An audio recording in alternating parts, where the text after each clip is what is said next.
When you experience a sports injury, muscle, or joint pain, you want treatment right away. Parkview Ortho Express provides same-day orthopedic and sports injury care without referral or appointment, offering diagnostics, x-rays, the region's only body composition DEXA scan right inside of the Sport One Parkview field. Walk in Monday through Thursday, 7 to 7, Friday, 7 to 5, and Saturday, 8 to noon. Go to parkviewsportsmedicine.com/orthoexpress. It's the comets. Comets falling from the sky. Comets falling from the sky. Comets falling from the sky. Comets falling from the sky. Comets falling from the sky. Comets falling from the sky. Comets falling from the sky. Comets falling from the sky. This is the first time I've been able to do this kind of more complete understanding or view of your body. One of the things that's really important about this is that it's kind of legitimizing us as athletes. Parkview Sports Medicine. Game on.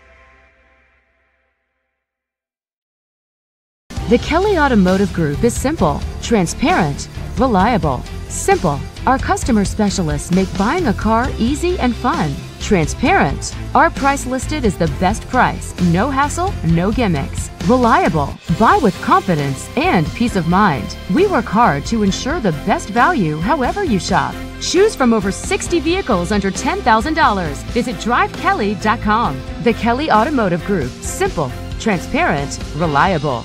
Concussions. They're a concern for parents of athletes in any sport. That's why Parkview Sports Medicine is leading the way with the area's first concussion clinic. Our integrated sports medicine team utilizes an innovative, evidence-based approach to manage athletic-related head injuries in those 14 and older, providing comprehensive care to get the athlete you love safely back in play. To schedule an appointment, call Parkview Sports Medicine at 266-4007. Reaching higher, pushing further. Parkview Sports Medicine. Game on.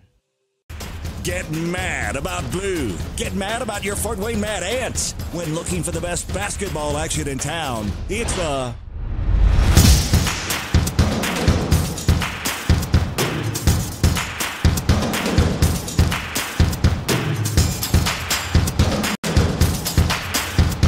Go to FortWayneMadAnts.com for the complete game schedule. See your Fort Wayne Mad Ants in action. Get mad about blue.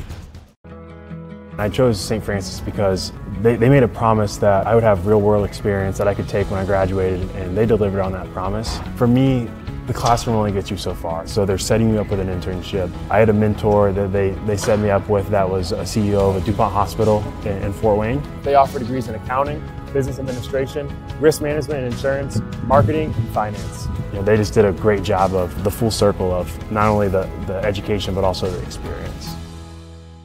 Parkview Sports Medicine, especially since I've been a pro, has been a place where my game has really been able to develop in multiple facets. Injury prevention, maintenance, physical therapy, weightlifting, agility work, you know, all the things that I need to do in order to have an NBA body. This is the place for me to go when I come back home and I need to get a workout in.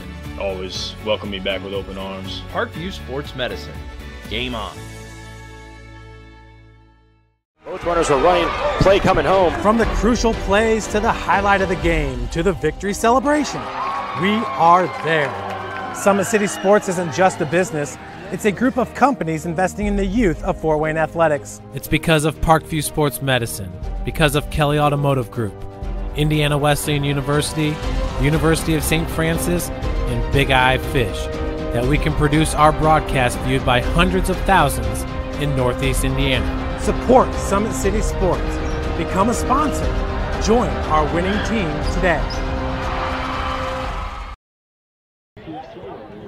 Good evening, everybody, from Dave S. Waters Memorial Stadium at Homestead High School. Welcome to week number 7 of the high school football season in the city of Fort Wayne. A couple of 3-3 teams hooking up tonight as the Carroll Chargers take on the Homestead Spartans on SummitCitySports.com. I'm Jim Measel, Joe Hacker, our producer and cameraman alongside. As I said, a pair of 3-3 teams hook up tonight here at Homestead High School in week number 7 of the 2018 season. Both are coming off lopsided wins. Carroll defeated Southside last Friday night, 52-6. They were up 38-0 after the first quarter.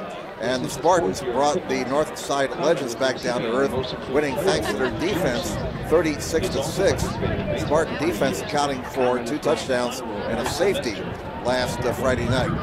These two teams could see each other come sectional time. We'll talk more about potential sectional matchups later on. Well, tonight's broadcast being brought to you by SummitCitySports.com. Follow us on Twitter at 260sports. Like our Facebook page, Summit City Sports, and be sure to subscribe to our YouTube channel. At Parkview Sports Medicine, it's game on. We are the region's largest integrated sports medicine team, providing athletes specialized services from improving their performance to recovering from injuries. To learn more, go to parkviewsportsmedicine.com. Kelly Automotive Group is Indiana's #1 automotive group, with over 1,000 new vehicles and 500 pre-owned vehicles to choose from. Please visit drivekelly.com. Simple, transparent, and reliable. The world is waiting for you to make a difference in a way that only you can. Discover your strengths at Indiana Wesleyan University's residential campus in Marion, Indiana. Visit indwes.edu. Big-Eyed Fish has been around the Northeast Indiana area for generations. Like their Facebook pages for updated promotions. Enjoy the best fish in Fort Wayne in a family-friendly environment at Big-Eyed Fish. The University of St. Francis offers 100% job employment in select programs and 100% pass rates on many license exams with over 2,300 students. The main campus is located in the heart of Fort Wayne. Visit sf.edu. And at Parkview Sports Medicine, it's game on. We serve every level of athlete with our integrated sports medicine team, including the region's only specialized athletic rehab facility. Learn more about our services by logging on to parkviewsportsmedicine.com. We're about 8 minutes away from the start of tonight's game between Carroll and Homestead. The wind will be a factor tonight. And so we definitely have some changing weather conditions here at Homestead High School. We got to the school about 5:15, and the sign at the front of the school said 77 degrees. And I'm thinking, wow, summer never ends at Homestead High School. Well, about a half hour later, the clouds rolled in, the wind picked up, and the temperature's been dropping since then. Just checked the weather app, and we're at 65 degrees right now, so we've dropped almost 12 degrees in the last 90 minutes. And I'm no Greg Schaub, but I'll tell you right now, our weather app is saying that by the time we get done tonight, we may be in the mid-50s along about 10 o'clock or so. The standings in the SAC heading into tonight's ball game. Bishop Dwenger in first place at 6-0, the only unbeaten team in the conference, and they control their own destiny as far as the victory bell is concerned. Wayne Generals, the team that Dwenger beat in the first game of the season. The Generals have won 5 straight since. They're 5-1 in second place. Bishop Lourdes and Snyder both at 4-2. Carroll and Homestead both at 3-3. Concordia and Northrop at 2-4. Northside's at 1-5, and Southside at 0-6. Besides this game tonight, the big game at Lourdes at Knights Field. 2 longtime rivals doing battle. It'll be Dwenger against Lourdes, and really when Dwenger and Lourdes get together, anything will happen in that game. Also, Snyder is hosting Northrop tonight.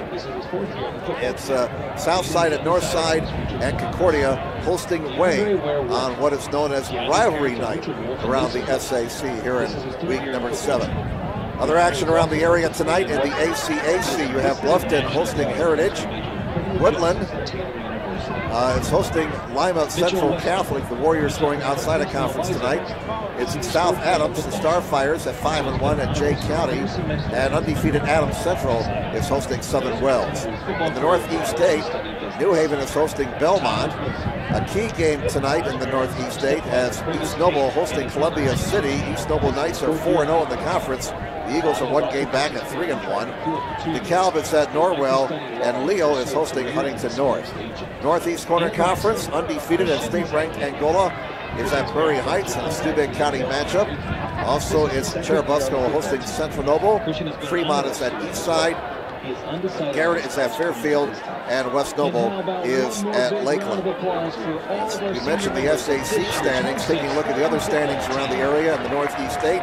East Noble in first place at 4-0. Columbia City and New Haven both at 3-1, followed by DeKalb and Leo both at 2-2.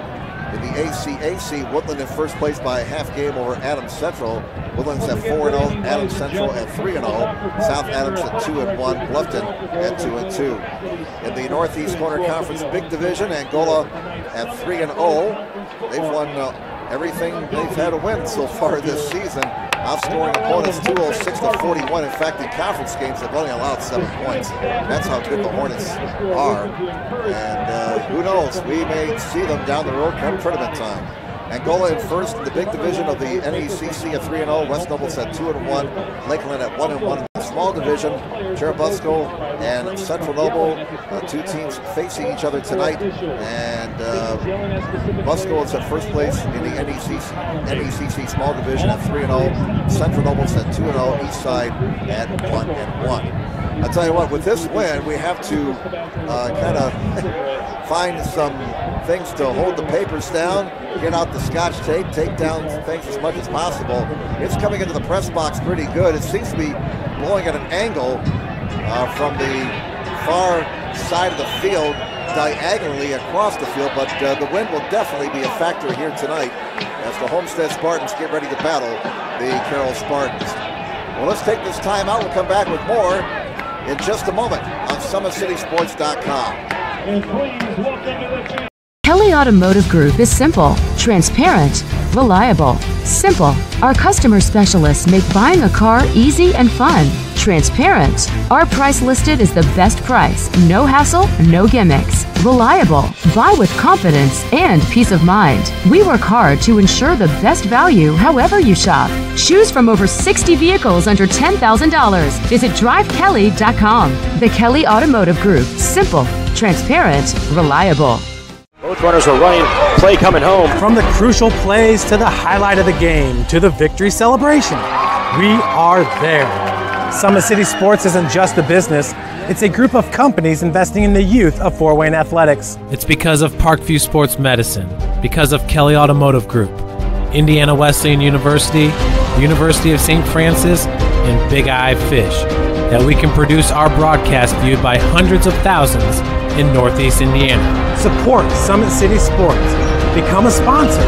Join our winning team today.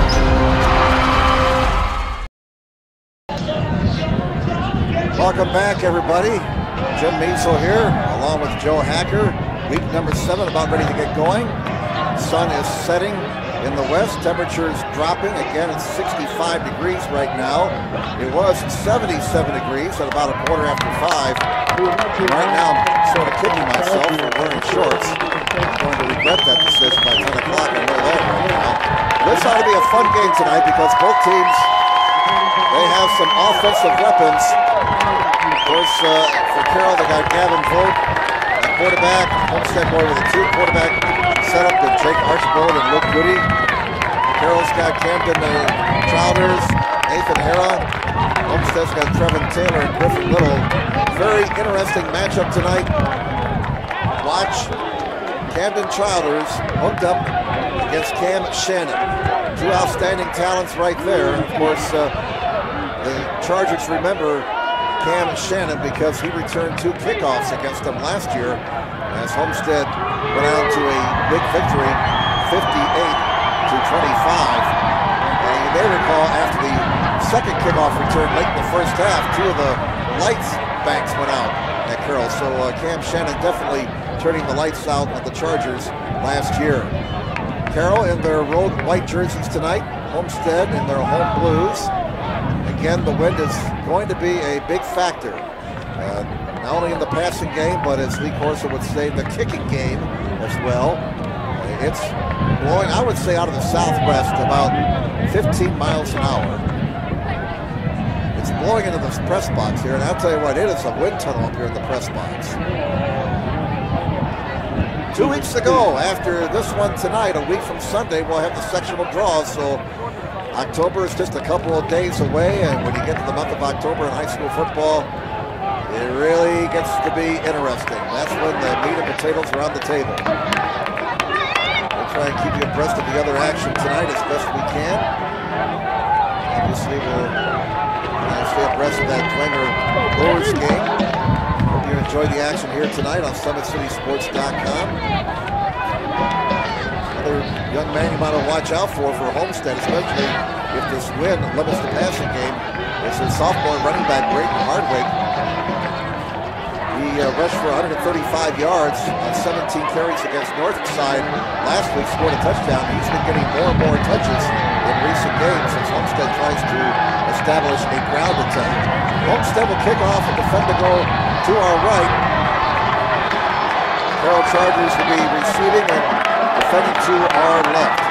Leighton Mitchell back deep along with Brett Saylor for Carroll.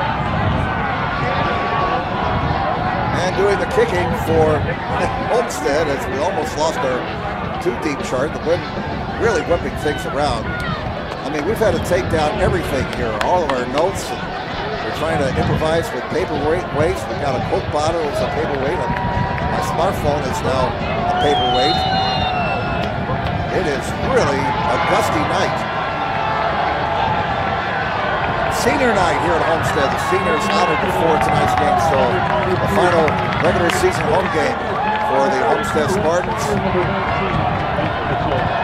Hope you enjoy the action. And away we go. It is coming down to the 5-yard line, and that's Saylor. Saylor's out to the 20. Saylor's still on his feet. Saylor breaking a couple of tackles, and he's out to about the 26, maybe the 27-yard line. So Carroll will start there, 1st and 10. Gavin Volk is the quarterback for Carroll. He's a 6'2", 200-pound senior. Running back, that's Saylor. He's number 42. The wide receivers are Camden Childers, Nathan Harrell, Leighton Mitchell, Bobby Height, Bolton Height rather, I'm sorry. Tight end is Edward Bransfield.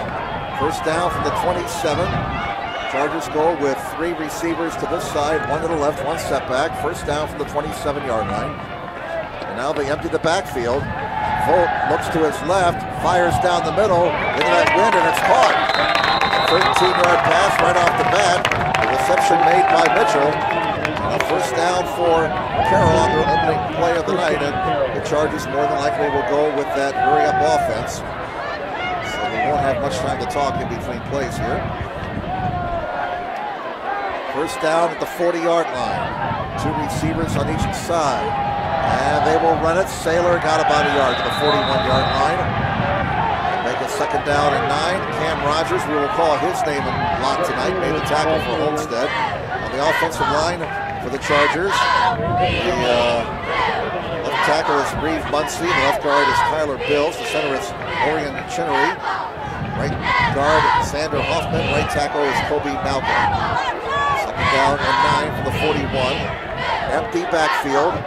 3 receivers from this side, 2 to the left. Volt under a rush, gets away from 1 man, scrambling, and down he goes. The ball comes out. Apparently that's a free ball. And they scramble for it way back at the 27-yard line. No indication yet as to who recovered the football.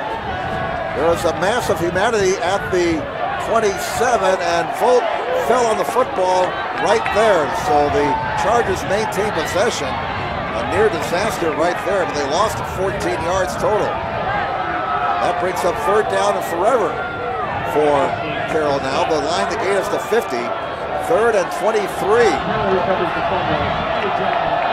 Obviously, passing situation here into a very strong wind. 3 receivers on this side, 1 to the left. Volt throws it short. It is caught. Great catch, but well short of the first down as Nathan Harrow is knocked out of bounds at the 35-yard line, a gain of 8, and Carroll will have to kick the ball away. So Trevor Horton will come out and punt for Carroll. Horton averaging almost 31 yards a punt. His longest this year, 39 yards. And look who's back deep for Homestead. Number 10. If you're a Charger fan, hold your breath right now. Cam Shannon is back there. Low snap.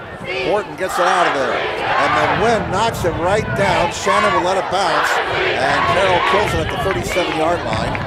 So I guess that's about as good as the Chargers can get right there. 13-23. That's a 31-yard punt for Horton. And Homestead goes on offense for the first time tonight. First down for the Spartans at their own 38. So the win helping to give Homestead a short field here for their opening possession. Jake Archibald starting at quarterback for the Spartans. And he throws to the far side. It's caught. They go with a short passing game, and they get good yardage. 13 yards to the 49-yard line. That'll be a 13-yard pickup and a first down for Homestead.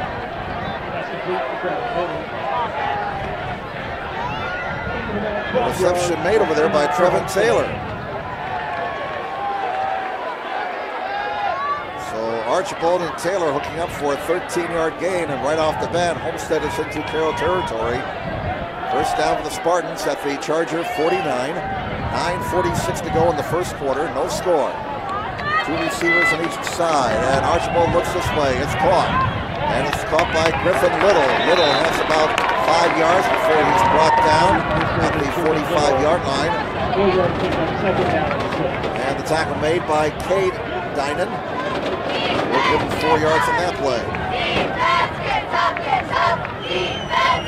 It's at the Carroll 45-yard line. Cade Dinan making the tackle, 5'8", 135 sophomore. Coming up from the secondary to make the stop. Second down to 6 for Homestead at the Charger 45, right down here below us.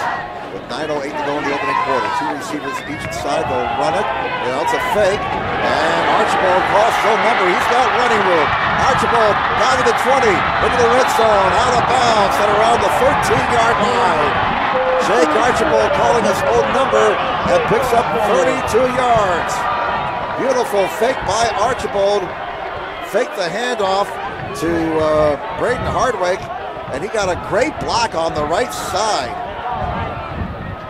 Max Ribble, John Bond, Robert McQuarrie, Brady Parker, Porter Hall up there on the offensive line for the Spartans. Receivers, Griffin Little, Trevin Taylor, Mitchell Wesner, and Braden Hardwick will be getting most of the calls at running back tonight for the Spartans. Ball is at the 12, Homestead in the red zone, first down.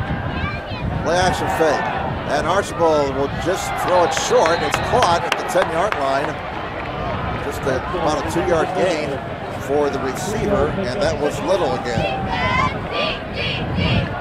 Ball is at the 10-yard line. We'll call a second down 8 for the Homestead Spartans. 8:53 remaining in the first quarter, no score, but Homestead is threatening on their opening possession. And this drive started back at the Homestead 38-yard line. Now two receivers to the right, two receivers to the left. From the far hash, man in motion from the far side. Fake handoff, Archibald up the middle, across the 10 up to about the 5-yard line. And that'll bring up third down and 3 for Homestead. Quarterback Jake Archibald, 6'1", 200-pound junior. He has rushed 76 times for 268 yards and 4 touchdowns entering this ball game. Last week against Northside, he carried the ball 10 times for 70 yards. He can run it as well as throw it. They can get a first down without getting a touchdown. Third down, and we'll call it 4 at the 6-yard line. Archibald throws, jump ball in the end zone, and it is incomplete. A fine defensive play over there on the far side by Cade Dinan. So that brings up 4th down, and Homestead sends out the field goal team. This will be about a 23-yard attempt for Crandall Collin. Collins, a freshman, 5'9", 140 pounds. A 23-yard attempt. Trying to get Homestead on the board early. Waiting for the snap on this Monday night. Spotted, booted in that direction, and the kick is good. And in honor of Kenny Hawk Harrelson's retirement as White Sox announcer, all I can say is, you can put on the board! Yes! Timeout, the score, Homestead 3, Carroll nothing. Let's take a timeout. Back with more in just a moment on SummitCitySports.com. Parkview Sports Medicine is an integrated sports medicine team. We're treating injuries when and where they happen and working to prevent them before they do. We believe the best care is coordinated care, helping ensure you get the individualized services you need every step of the way, offering innovative treatment techniques to get you or the athlete you love back in play. Reaching higher, pushing further. Parkview Sports Medicine. Game on. I chose St. Francis because they made a promise that I would have real world. Welcome back, everybody. Homestead 3, Carroll nothing. Colin Crandall boots a 23-yard field goal for the Homestead Spartans, so they get points on their opening possession. I believe that's his first field goal of the season. We'll have to double check. The kickoff down to the 3-yard line. And it's Saylor. Saylor with a 20. Saylor with a 30. Saylor with a nice return out to about the 35-yard line. It's a decent field position for Carroll. There is a penalty flag down, we are told. Oh, I take it back. That was the third field goal of the season for Colin. He's 3 of 4 now on field goals. His longest being 33 yards.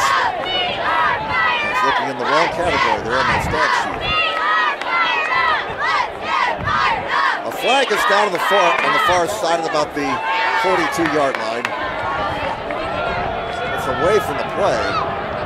Saylor returned to the 35-yard line. We're waiting for the guy in the white hat to tell us what's going on here. And we have a personal foul on Homestead. So there's the first penalty of the night. Kind of an unusual setup here at Homestead. We are broadcasting from the visiting side of the field. I mean, this is a beautiful facility here. Davis Walters Memorial Stadium, the football stadium. We have soccer fields, baseball diamonds. Just a fantastic facility here at Homestead. And wonderful broadcasting facilities as well. They treat us good here at Homestead High School. Glad to be here tonight. On first down, Volt looking, throwing, and into traffic, it's dropped, incomplete. Incomplete at about the 38-yard line, as the intended receiver was Nathan Hara, and Nick Martin may have gotten a fingertip on that ball, but bottom line, it's incomplete. Volt now 2 of 3 for 21 yards. 7:56 to go in the first quarter. Homestead 3, Carroll nothing. On a windy night. Davis Walters Memorial Stadium at Homestead High School. Second down and 10 for Carroll at the 50. Play action, Volk calls his own number and is tripped up. And it's Nick Martin again, the 6'1", 185 junior. So far this season, he has 29 tackles, 10 of them solos, and 5 tackles behind the line of scrimmage. Volk only got a yard, so 3rd and 9 for Carroll. Again, the Chargers in a 3rd and long situation. Line the game is to 40. And a time in the play clock. 2 receivers on each side, 1 setback. 3rd and 9. And Volt fires on the far side, is caught and stopped short of the first down at the 42-yard line. Is Childers. And Ty Johnson, who had the big play last week against Northside. I guess you can call it a strip 6 for Johnson when he stripped the Northside running back of the football and took it about 70 yards before a touchdown. Johnson making the tackle there. So Carroll facing 4th and 3 at the Homestead 43. They decide to play field position here midway through the first quarter. 6:40 left in the first stanza. Homestead leading 6-0. And Trevor Horton is kicking into a very strong win. Good snap. Gets it out of there. Witt knocks it down. Boy, that ball came right straight down, and it's going to be touched by a Carroll player at the 22-yard line. That kick only went about 21 yards. And let me tell you, folks, when that ball got up into the air, it stopped like it hit a wall. It looked like somebody hitting the Green Monster at Fenway Park. I mean, it just stopped. Ball is at the Homestead 23. And let's see, Archibald started at quarterback. Usually he'll go about the first 2 series. And is Goody in there? Yes, he is. So they have switched quarterbacks. Luke Goody now quarterbacking the Spartans. And he throws on first down. Has a man. And down to about the 32-yard line, a pickup of 9 yards. The reception made by Trevin Taylor. Boy, that wind is really a challenge tonight, trying to keep your papers in front of you here. I mean, we're trying to batten down the hatches. 2nd down and 2. Good thing I'm overweight. I'll be blowing around the press box right about now. 2nd down and 2 from the 31, and they keep it on the ground, and it's going to be a first down as squeezing through for 3 yards is Braden Hardwick, young man who has rushed the ball 57 times this year for 324 yards and 3 touchdowns. First down for Homestead at their own 34-yard line. 5:48 to go first quarter. Homestead on a 23-yard field goal by Crandall Collin, leading 3-0. Carroll only has 1 first down in their first 2 possessions. On first down, option look. And it is an opening for Hardwick. Hardwick down the far side of the Carroll territory. Out of bounds. Let's see if they're going to mark him out of bounds here. Looks like it's going to be about the 44-yard line. So a pickup of 23 yards for Hardwick. And here come the Spartans right back. First down at the Carroll 44-yard line. Jim Beasel here along with our cameraman producer Joe Hacker. 5:29 to go first quarter. Homestead matriculating the ball down the field once again. They lead 3-0. 2 receivers on this side, 1 to the right, 1 setback. Goody on first down, takes the snap. Option look again. Kind of a side pitch there. And it's Hardwick. Hardwick gets a bit of an opening again. Good job by the Homestead offensive line, giving Hardwick just enough room to maneuver. And he picked up 5 yards on that play to the Carroll 39-yard line, where it's going to be 2nd down at 5.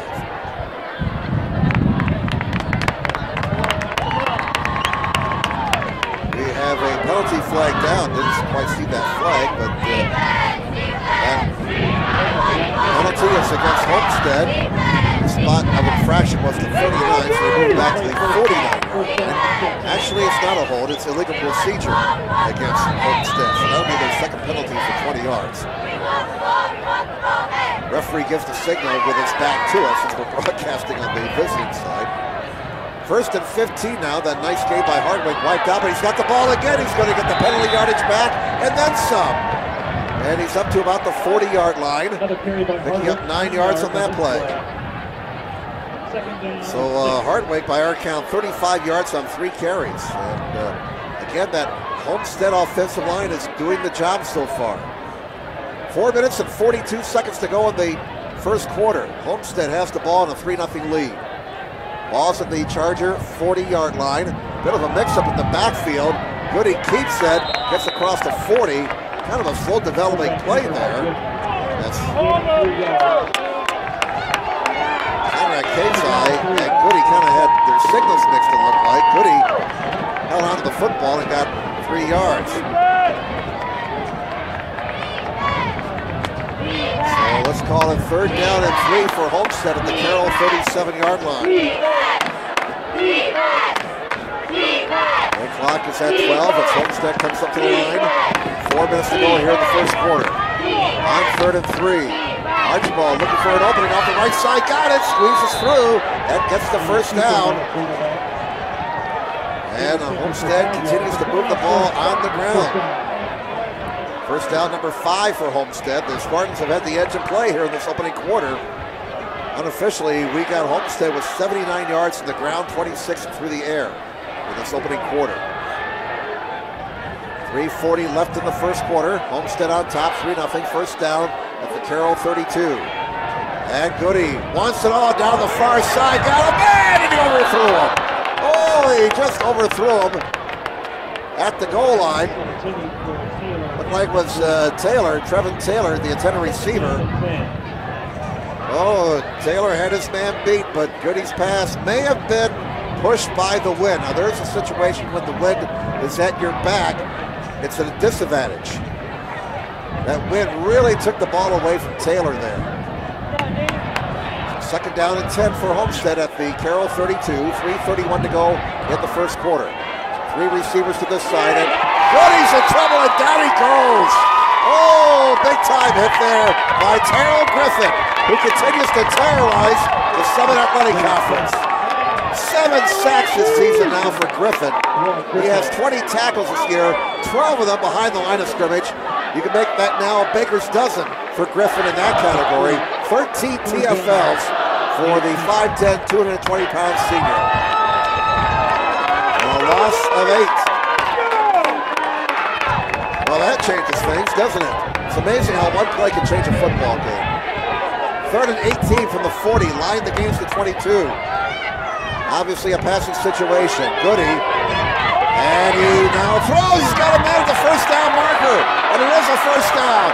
And it's big Trevin Taylor, and a big play for Homestead of 32 yards on 3rd and forever.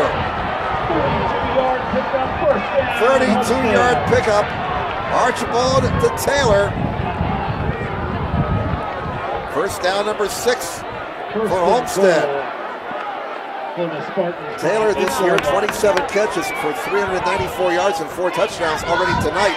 We got him for 3 catches for 54 yards. First and goal from the 8. And it's Hardwick. Hardwick bounces off 1 tackle, gets down to about the 5-yard line. So Carroll's defense not wrapping up there. Hardwick picking up 3 yards basically out of nothing. 2 minutes and 12 seconds to go in the first quarter. Now play a stop as we have an injured Carroll player at about the 8-yard line. So we will step aside here. 3-0 Homestead with the lead over Carroll. And we'll come back with more on SummitCitySports.com in just a moment. Kelly Automotive Group is simple, transparent, reliable.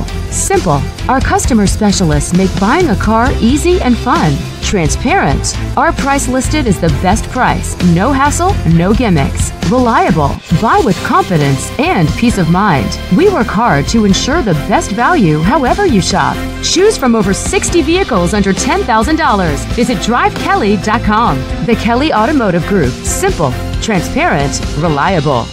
Both runners are running, play coming home. From the crucial plays to the highlight of the game to the victory celebration, we are there.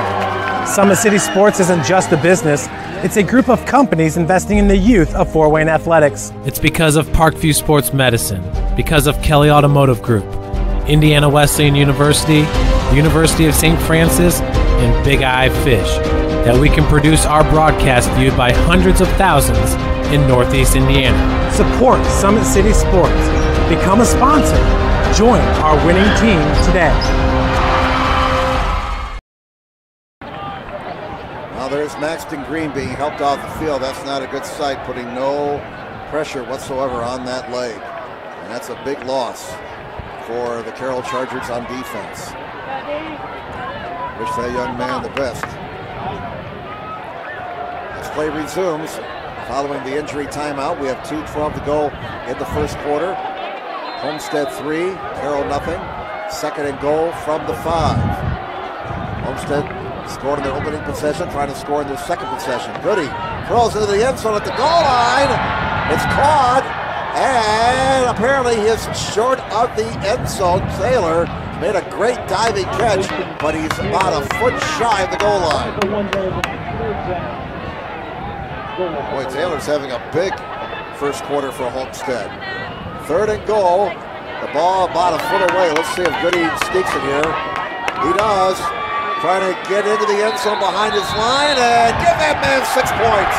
Touchdown, Homestead Chargers. Look Goody. So Goody sneaks it in from the yard out. And the Homestead Spartans continue to control this football game. 9-0 Chargers with 1:35 to go here in the first quarter. Randall Collin out to try the extra point again.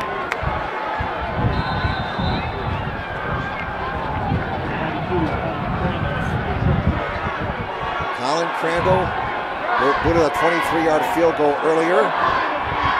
Crandall's extra point attempt is good. A timeout on the field, 1:35 to go in the first quarter.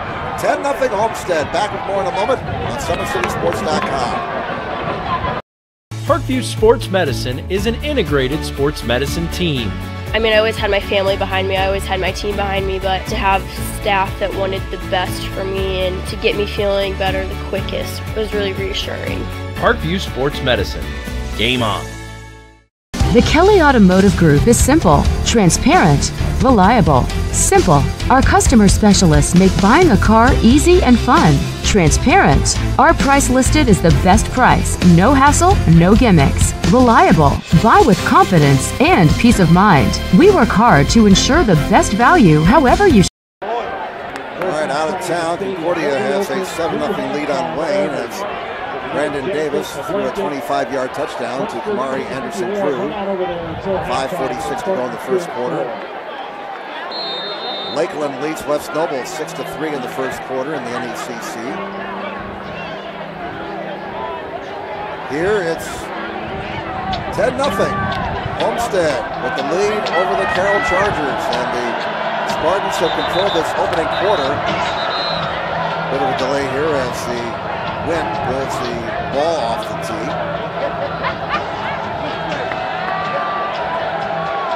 Goody sneaking it in from the foot out, following the 23-yard field goal by Colin Crandall.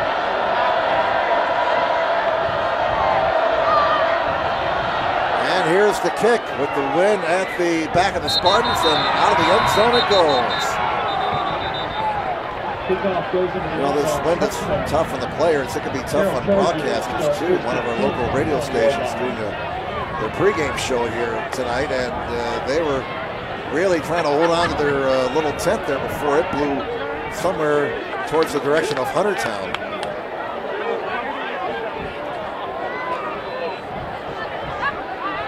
First down for Carroll. The ball's at their own 20-yard line. Chargers now find themselves down 10-0.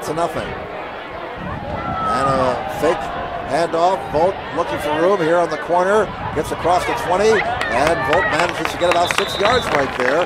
Maybe 7 yards to the 27. The tackle secured at the 27-yard line by Ryan Burton, 6'1", 185 sophomore. He'll spot Vogt down at the 26-yard line.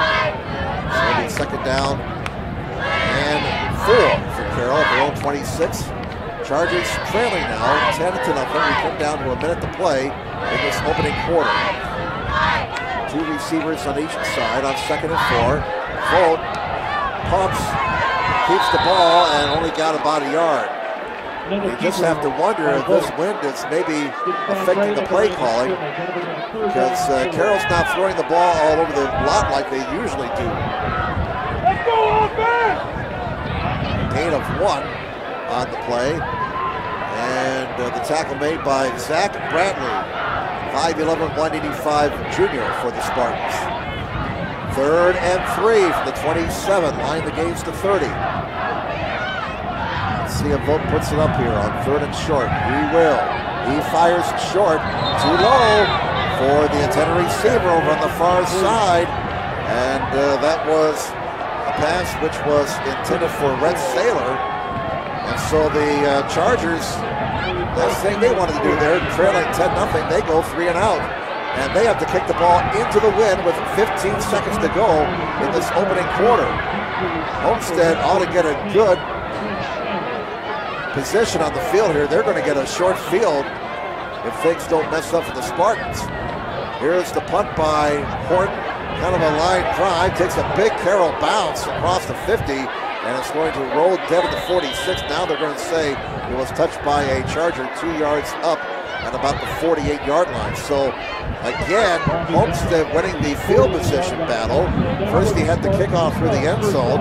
Defense forces Carroll into a 3-and-out, forces him to kick into the wind. And that wind knocking down the punt. Homestead gets the ball with again a short field starting at their own 48. And the Spartans are threatening to run away and hide here, leading 10-0. 6 seconds to go in the first quarter. 3 receivers to the right, 1 to the near side. Oh, a little trickeration action here. As that is Kasai throwing deep, it's incomplete. Taylor, the intended receiver, 1.3 to go first quarter as Homestead tried some trickeration there, but it didn't work. Of course, Kasai's older brother was a pretty good quarterback here at Homestead. Ball is at the 48 of Homestead, first down. Let's check that second down for Homestead. 2nd and 10 now for the Chargers at their own 48-yard line. 11 on the play clock. And quarterback is Archibald. He's back in the game now. They've gone with alternating quarterbacks in this opening quarter. Archibald got 7 yards. Ball came out, but he was down. And that is how the first quarter will come to an end. After 1 quarter here at Homestead, it's Homestead 10, Carroll nothing. Back with second quarter action in a moment on SummitCitySports.com. Parkview Sports Medicine is an integrated sports medicine team. We're treating injuries when and where they happen and working to prevent them before they do. We believe the best care is coordinated care, helping ensure you get the individualized services you need every step of the way, offering innovative treatment techniques to get you or the athlete you love back in play. Reaching higher, pushing further. Parkview Sports Medicine. Game on. I chose St. Francis because they made a promise that I would have real-world experience that I could take when I graduated, and they delivered on that promise. For me, the classroom only gets you so far, so they're setting you up with an internship. I had a mentor that they set me up with that was a CEO of a DuPont hospital in Fort Wayne. They offer degrees in accounting, business administration, risk management and insurance, marketing, and finance. You know, they just did a great job of. Welcome back, everybody. Jim Measle with you again, along with our cameraman producer Joe Hacker on a very windy night at Homestead as we start the second quarter. Homestead leading Carroll 10-0. We switch ends of the field now. Homestead is moving into that strong wind as we start the second quarter. 3rd down and 3 for the Spartans at the Carroll 45. And here is Goody in trouble. He's going to be sacked at the 48-yard line. So the Carroll defense coming through with a big play on 3rd down. Check that. That was Archibald who was in there, quarterback. I beg your pardon. Archibald losing 4 on that play. So 4th down.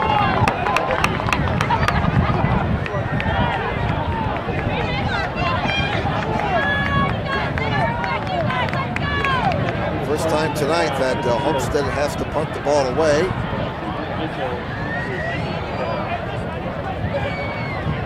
And here's the kick by Griffin Little. The wind knocks the ball down, and Saylor takes a fair catch to the 29-yard line. So all the kicking tonight, believe it or not, has been into the strong wind. We've had, 4 punts into that strong wind, and Mother Nature, boy, when she wants to, she can really mess up a football game. Lakeland now leads West Noble 14-3. In the first quarter. That game is in LaGrange. Lakers 3-3, West Noble 5-1 entering that ball game.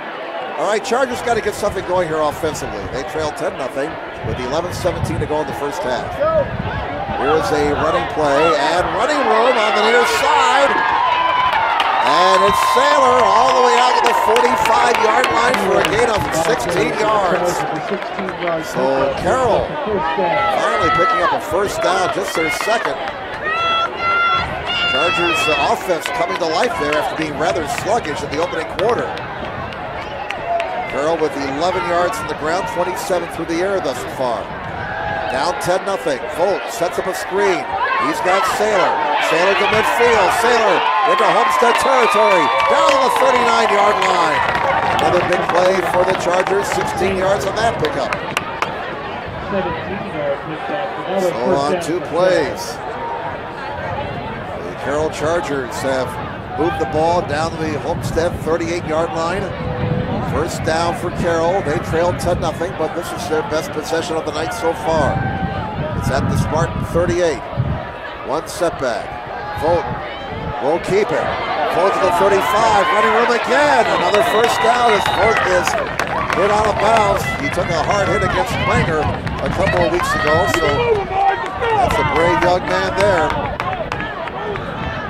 They spot him down at the 28.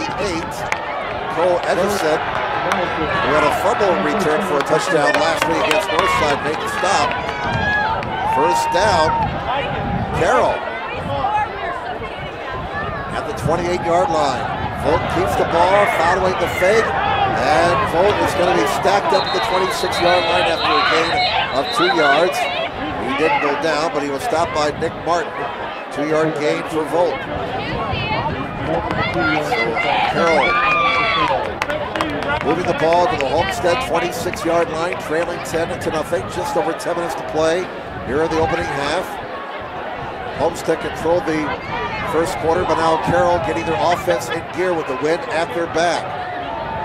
3 receivers to the right, one to the near side, man in motion for the far side, Saylor. And a play action fake. Volt's pass is caught over the middle, inside the 15, down to the 10-yard line. Carroll's in business now, folks. The catch made by Nathan Harrell. That'll be a pickup of 16 yards. And all of a sudden, this Carroll offense, which was non-existent in the first quarter, right you are, Andy, they have come to life here.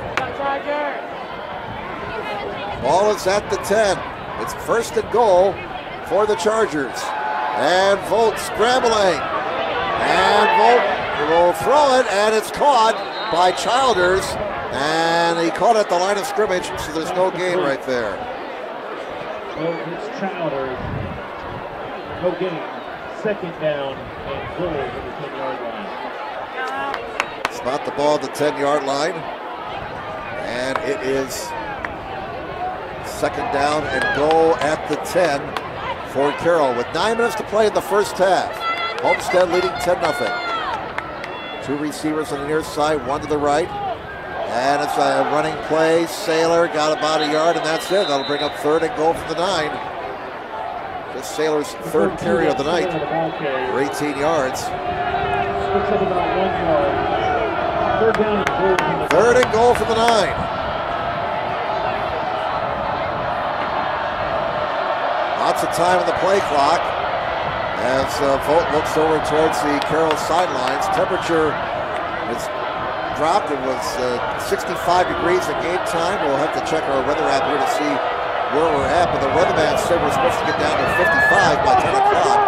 It was 77 when we got to Homestead about 5:15. On third down for the 9, Volt scrambling in all kinds of trouble, and he will just throw the ball away. And Carroll will have to settle for a field goal attempt. Trevor Horton will come out and try a short field goal. Horton this season is 3 of 5 for field goals. His longest is 31 yards. 8:07 to go in the first half. And looks like this will be about a 26-yard attempt angled to the right for Trevor Horton. A nice drive for Carroll, but it bogs down at the 10-yard line. So the Chargers will have to settle for a field goal and try and cut this Homestead lead down to a touchdown. Good snap, good spot in that direction, and the kick is good. A line drive field goal for Horton of 26 yards. We have a timeout of the field. The score is Homestead 10, Carroll 3. Back with more in just a moment on SummitCitySports.com.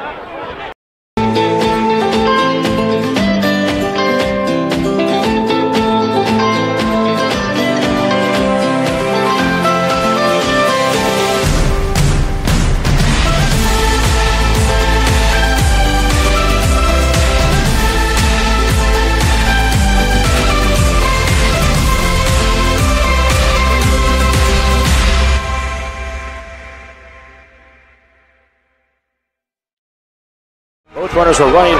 Play coming home. From the crucial plays to the highlight of the game to the victory celebration, we are there. Summit City Sports isn't just a business, it's a group of companies investing in the youth of Fort Wayne athletics. Welcome back, everybody. It's Lima Central Catholic 14, Woodland 7. That game is now in the second quarter. And Angola leads Prairie Heights 21-0. That game is in the second. Snyder on top of Northwood 14-7. That game is in the second.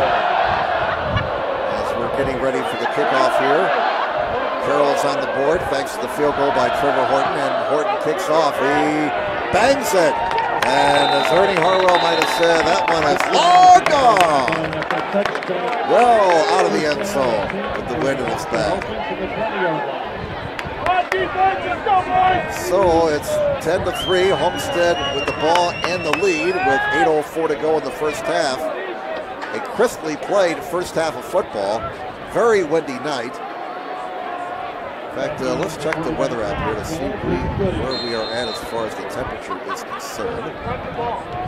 Boy, it's down to 54 degrees in Angola, to the north of here.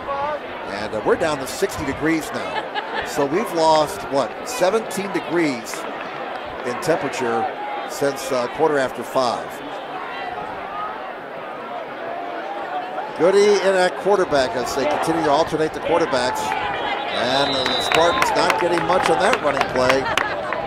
So it looks like the momentum of this game is starting to turn towards Carroll's side.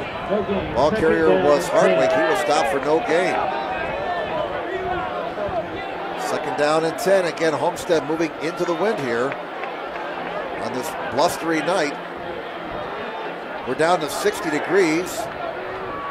Joel wore shorts, and he's kicking himself right now for that. I should know better. You know, I'm a lot mature, a lot more mature than Joe. 7:25 to go first half. 10-3. Homestead with the ball and the lead. Play action fake. Goody's pass is caught at the 30-yard line to the 37-yard line. A 17-yard pickup. And that was Trevin Taylor again. Taylor's 5th catch this game from 76 yards. First down, Homestead, their 7th. And Goody is now 3 of 4 in the air for 32 yards. Ball is at the 38. 18-yard pickup, first down for Homestead. They lead 10-3. Goody, pass to the far side, is caught. And it's Little. Little with a great move. Little down the far side, foot race. Caught at the 33-yard line.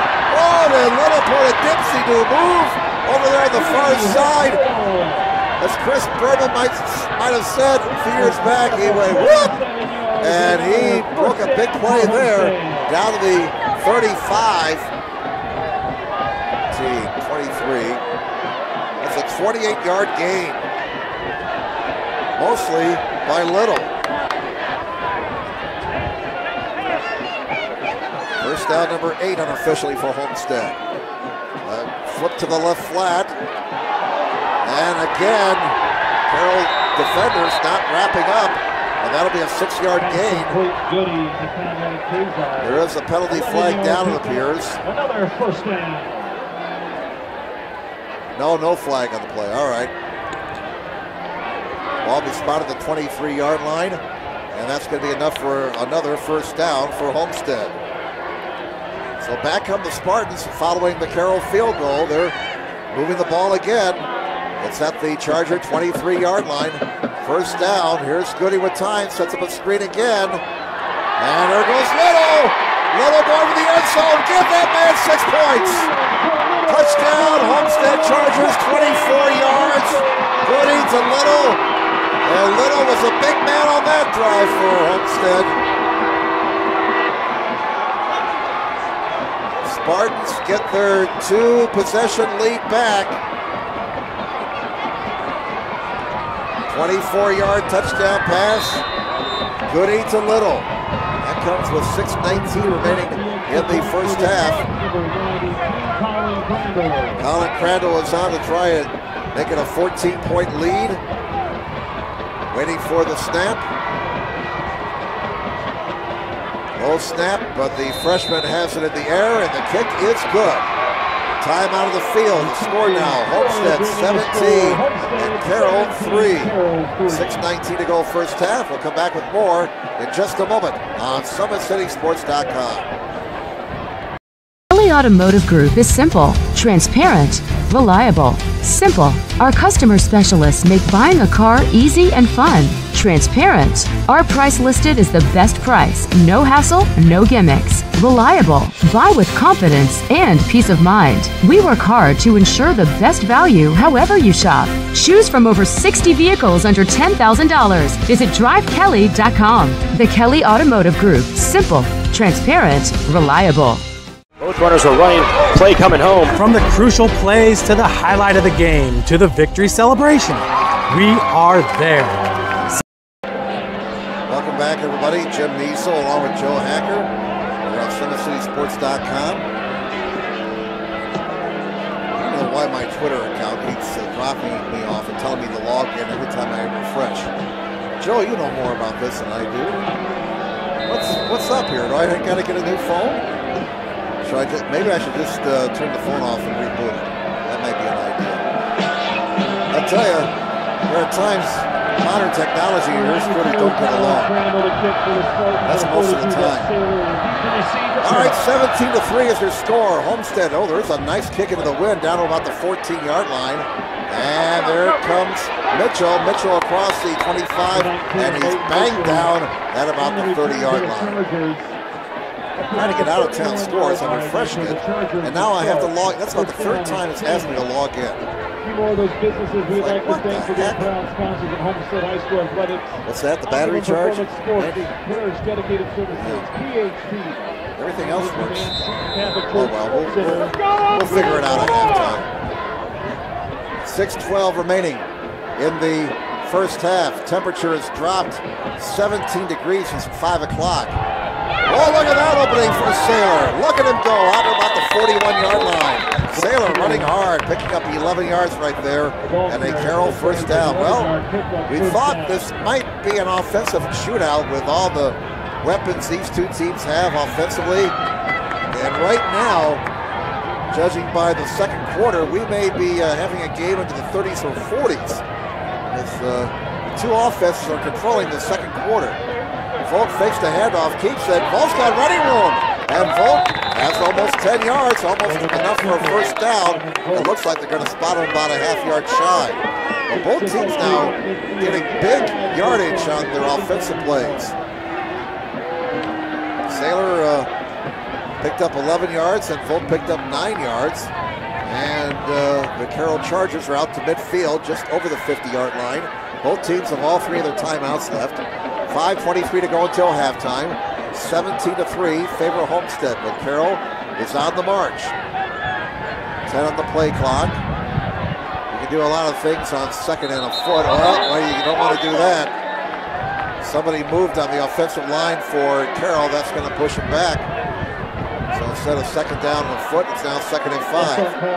That's the first penalty for Carroll tonight.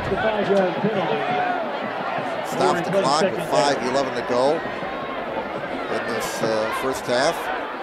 A first half that has been controlled for the most part by the Homestead Spartans. Both teams 3-3 entering this game tonight. It's looks to be a pretty even matchup on paper. And they're in the same sectional, so they could be playing each other again in the postseason. All right, well, we got our Twitter back here. Anything high-tech, Joe, I'm going to talk to you because you're young and you know this stuff. Second down and 5. Whistles before the snap. Flags come in. And another penalty against Carroll for illegal procedure. So that marches Carroll back 5 more yards. And from second and a foot, now the Chargers face second and 11. They're behind the markers thanks to those 2 penalties. Just going to look like Carroll was putting together a nice drive, back-to-back illegal procedure penalties. Clock running, 4:50 remaining in this first half. 17-3 Homestead.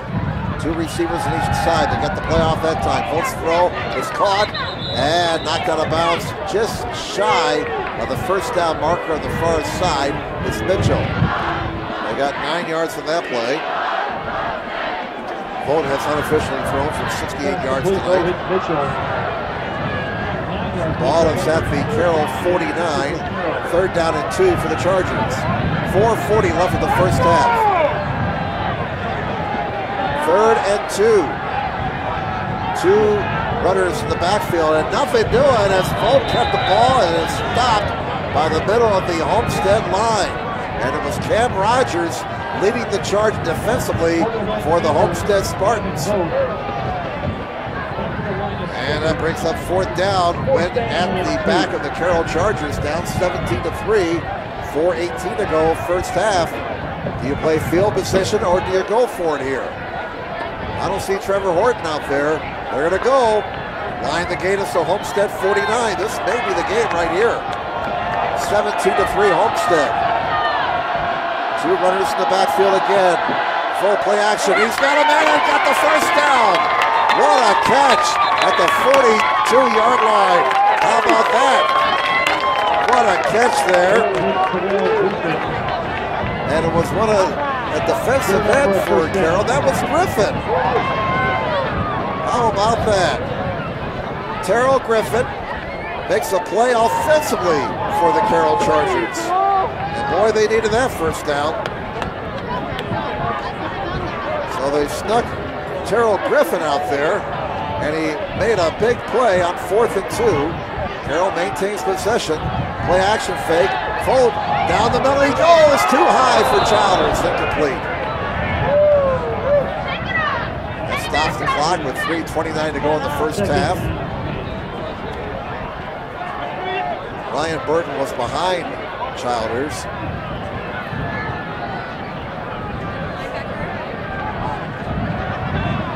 So 2nd down and 10 for Carroll. The ball's at the Homestead 42-yard line. Homestead leading 17-3. 2nd and 10 from the 42. And that win can, boy, we are really struggling right now. Bad snap, and Holt has to cover up on the football, and they're going to lose yardage back to the Carroll 48-yard line. That'll be a loss of 10 and bring up 3rd down and 20 for the Chargers at their own 48-yard line. I'm about ready to yell, Andy M, Andy M. Line the gate is to 28. 3rd down and 20. Well, you don't want to be 3rd and long behind the markers in this situation. 2:53 to go first half. Obvious passing situation here for the Chargers. Two receivers on each side. Fold steps up. It's hit and drop. That's a sack by Cam Rogers. Rogers with the sack. And Rogers picking up the sack. That'll be his 5th sack of this season. He has 60 tackles for the year, 32 solos entering this game. That'll be his 11th tackle for loss at least on the season. A loss of 5, and Carroll will have to kick the ball away. 2:13 to go until halftime. Horton in punt formation. Homestead with a 2-touchdown lead, 17-3. Horton has to feel that snap on a bounce and gets off a tremendous punt with the wind in his back and pins Homestead deep as the ball goes out of bounds inside the 10 at the 9-yard line. So let's see how Homestead wants to play this year. They get the ball to start the second half. Keep that in mind. So let's see what Coach Chad Sullivan wants to do here. 1:59 to go. If you're Carroll, and Homestead makes no indication of trying to hurry things up. If you're Carroll, do you use your timeouts on defense here? 1:59 to go until halftime. Homestead 17, Carroll 3. And Archibald in their quarterback now, Jake Archibald. The alternating quarterback system for the Homestead Spartans ball. He throws one deep. There's contact, and here comes the flag. Interference. And Little, the intended receiver, Archibald's pass was knocked down by the wind, and Archibald had to come back for it. He and the Carroll defender got tangled up. That stopped the clock with 1:53 to go in the first half. And this penalty will go against Carroll. They'll mark off the pass interference from the line of scrimmage. That'll be the third penalty on the Chargers for 25 yards. Homestead will have the ball at their own 24 now following the pass interference penalty. 17-3, Homestead with the lead here with 1:53 to go in the first half. Jim Measle and Joel Tucker with you. Glad you're with us tonight here on SummitCitySports.com.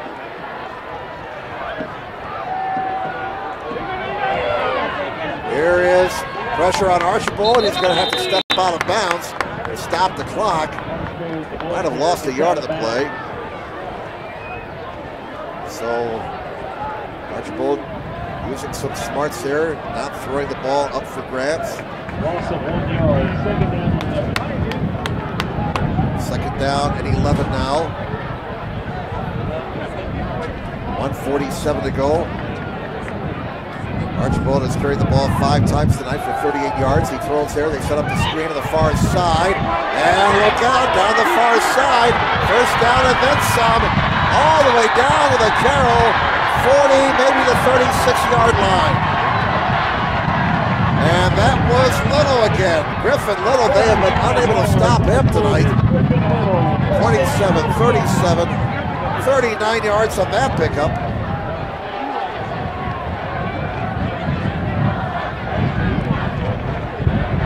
So first down for Homestead at the Carroll 38.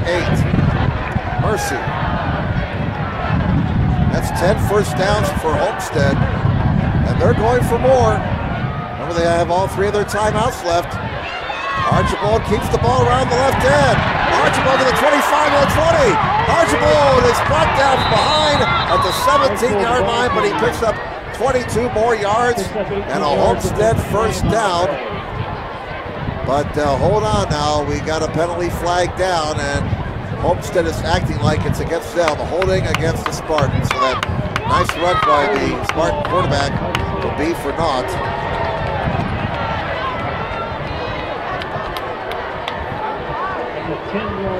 Let's see where the penalty will be marked off from.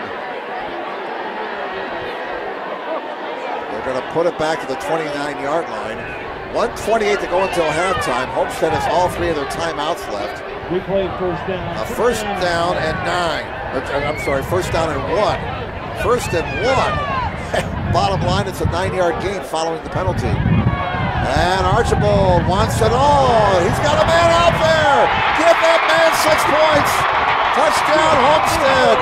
And the Spartans threatening to break this game wide open. Conrad Casey with the reception for the Homestead touchdown. 29 yards on that touchdown pass. And it's all Homestead right now. Archibald's thrown for 117 yards tonight. Goody's passing for 96 yards. And Homestead is just absolutely dominating this football game. Extra point attempt now by Crandall. Bit of a high snap, and the kick is up. The kick is good. Timeout, 1:20 left until halftime. Homestead 24, Carroll 3. We'll take this break back in a moment on SummitCitySports.com.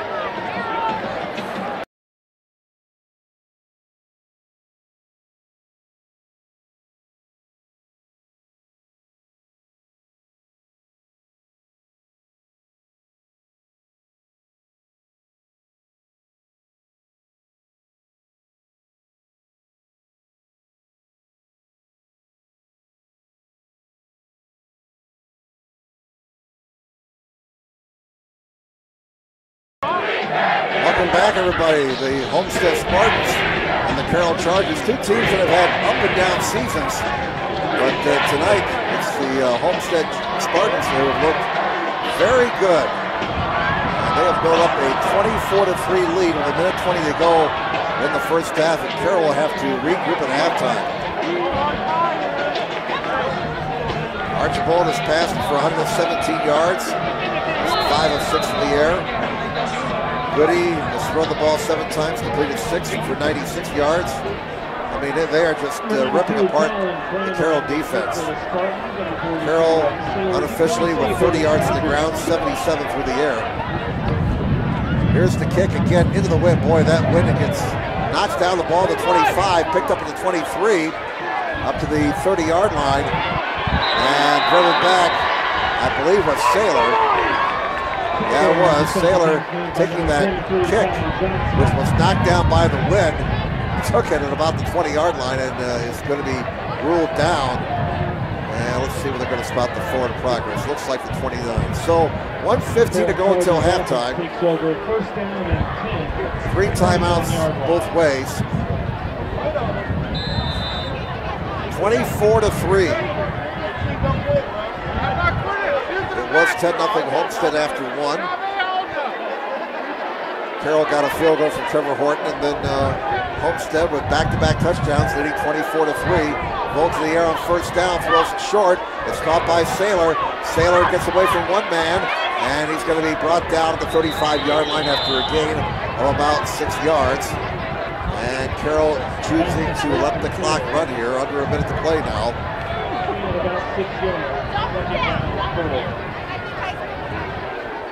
24-3, Homestead. Well, last year they won 58-25, and they are dominating the 2018 game.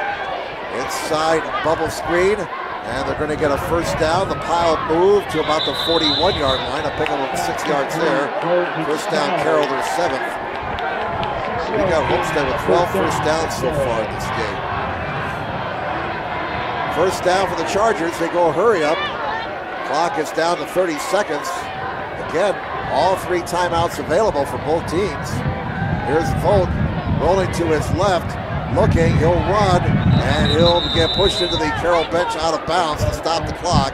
They're going to mark him out of bounds at the 43 after a gain of 2. So second down and 8 for Carroll, their own 43-yard line. I would imagine Coach Doug Dino will have a few things to say to his team at halftime. And I think the Chargers are going to be holding mass at halftime, down 24-3. Second down and 8. Here is Vogt stepping up, and he's going to be brought down at the 45-yard line after a big gain of 2. That's not a sack. And the tackle recorded by Aaron Harris, 5 seconds and 4 seconds, and that's going to be the last snap of the first half. And now the officials are stopping the clock here with a second to go. Actually, a half a second remaining. And Carroll with the wind in their back. It looks like they're going to try the old Aaron Rodgers Hail Mary pass here. So this will be basically send everybody deep. And if you're the Homestead defense, as Tommy Jackson used to say on NFL Countdown, the ball comes to you, knock it down. 24-3 here, Homestead with the lead. We're going to keep it here. Recapping the scoring. The Spartans opened the scoring with 8:11 to go in the first quarter on a Colin Crandall field goal of 23 yards. Goody then sneaked it in from a foot away with 1:35 to go in the first quarter. Homestead led 10-0 after 1. Trevor Horton's 26-yard field goal got Carroll on the board, 10-3 Homestead with 8:04 to go in the half. And then Goody to Little for 24 yards. Archibald to Casey for 29 yards. It's 24-3. Homestead, as Vogt is trying to find room to throw the Hail Mary here. He fires one deep, and it's going to be out of bounds. And that's how the first half will come to an end. Halftime here at Homestead High School at Dave S. Walters Memorial Stadium. And the Homestead Spartans on senior night will take a 3-touchdown lead into the locker room here at halftime. It's Homestead 24 and Carroll 3. Back with more in a moment on SummitCitySports.com. When you experience a sports injury, muscle, or joint pain, you want treatment right away. Parkview Ortho Express provides same-day orthopedic and sports injury care without referral or appointment, offering diagnostics, x-rays, the region's only body composition DEXA scan right inside of the Sport One Parkview Fieldhouse. Walk in Monday through Thursday, 7 to 7, Friday, 7 to 5, and Saturday, 8 to noon. For more information, go to parkviewsportsmedicine.com/orthoexpress. It's the comets. Comets falling from the sky. Comets falling from the sky. Comets falling from the sky. Comets falling from the sky. Comets falling from the sky. Comets falling from the sky. Comets falling from the sky. Comets falling from the sky. This is the first time I've been able to do this kind of more complete understanding or view of your body. One of the things that's really important about this is that it's kind of legitimizing us as athletes. Parkview Sports Medicine. Game on.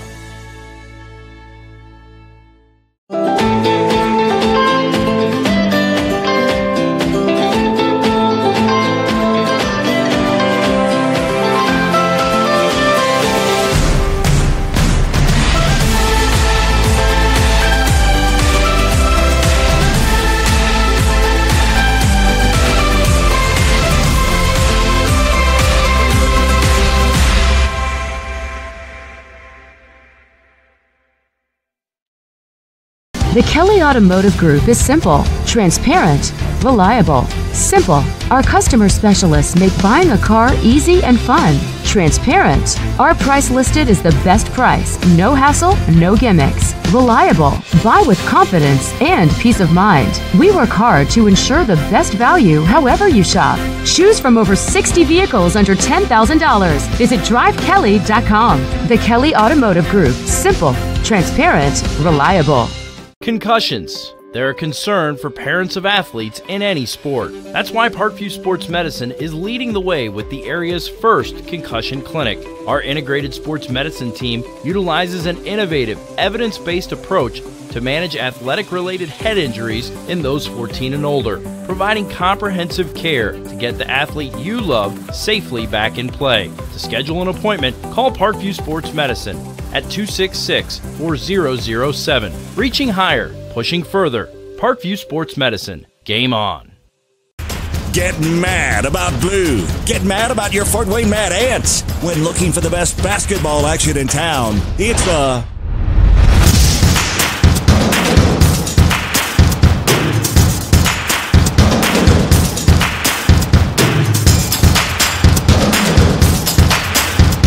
Go to FortWayneMadAnts.com for the complete game schedule. See your Fort Wayne Mad Ants in action. Get mad about blue. I chose St. Francis because they made a promise that I would have real-world experience that I could take when I graduated, and they delivered on that promise. For me, the classroom only gets you so far, so they're setting you up with an internship. I had a mentor that they set me up with that was a CEO of a DuPont hospital in Fort Wayne. They offer degrees in accounting, business administration, risk management and insurance, marketing, and finance. You know, they just did a great job of the full circle of not only the education but also the experience. Parkview Sports Medicine, especially since I've been a pro, has been a place where my game has really been able to develop in multiple facets. Injury prevention, maintenance, physical therapy, weightlifting, agility work, all the things that I need to do in order to have an NBA body. This is the place for me to go when I come back home and I need to get a workout in. Always welcome me back with open arms. Parkview Sports Medicine. Game on. Both runners are running, play coming home. From the crucial plays to the highlight of the game to the victory celebration, we are there. Summit City Sports isn't just a business, it's a group of companies investing in the youth of Fort Wayne athletics. It's because of Parkview Sports Medicine, because of Kelly Automotive Group, Indiana Wesleyan University, University of St. Francis, and Big Eye Fish, that we can produce our broadcast viewed by hundreds of thousands in Northeast Indiana. Support Summit City Sports. Become a sponsor. Join our winning team today. Welcome back, everybody, to Homestead. It's 24-3, Homestead over Carroll at halftime. And without any further ado, let's enjoy the Homestead Spartan Marching Band.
Fine performance by the Homestead Spartan Marching Band. And how about some shout-outs to the Flag Corps personnel trying to maneuver those flags in the strong wind. It's a great job. Say, Parkview Sports Medicine continues to lead the way in Northeast Indiana. Our specialized sports medicine team offers direct access to physical therapy and sports physicians in our new Parkview Ortho Express Clinic located at the Sport One Parkview Fieldhouse. No referral needed, saving you time and money. Visit ParkviewSportsMedicine.com to learn more.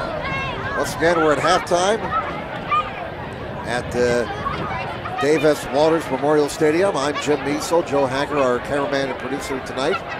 Halftime score, the Homestead Spartans leading the Carroll Chargers 24-3 in the Summit Athletic Conference contest here on SummitCitySports.com. Hope you're enjoying the action. I'm sure if you're a Homestead fan, you're enjoying the action. If you're a Carroll backer, hang in there. We'll take a look at some out-of-town scores here around the SAC, the game that everybody's watching at the half. Bishop Wenger just keeps on rolling. The Saints lead Bishop Lewis at halftime 15-0. Second quarter, and what a game this must be. Second quarter, Northrop and Snyder tied at 21. Another nail-biter. Late in the second quarter, North Side leads South Side 13-12. And at the half, we got a tie game with Wayne and Concordia. The Generals and the Cadets are tied at 7 at the half. Some other scores around the area.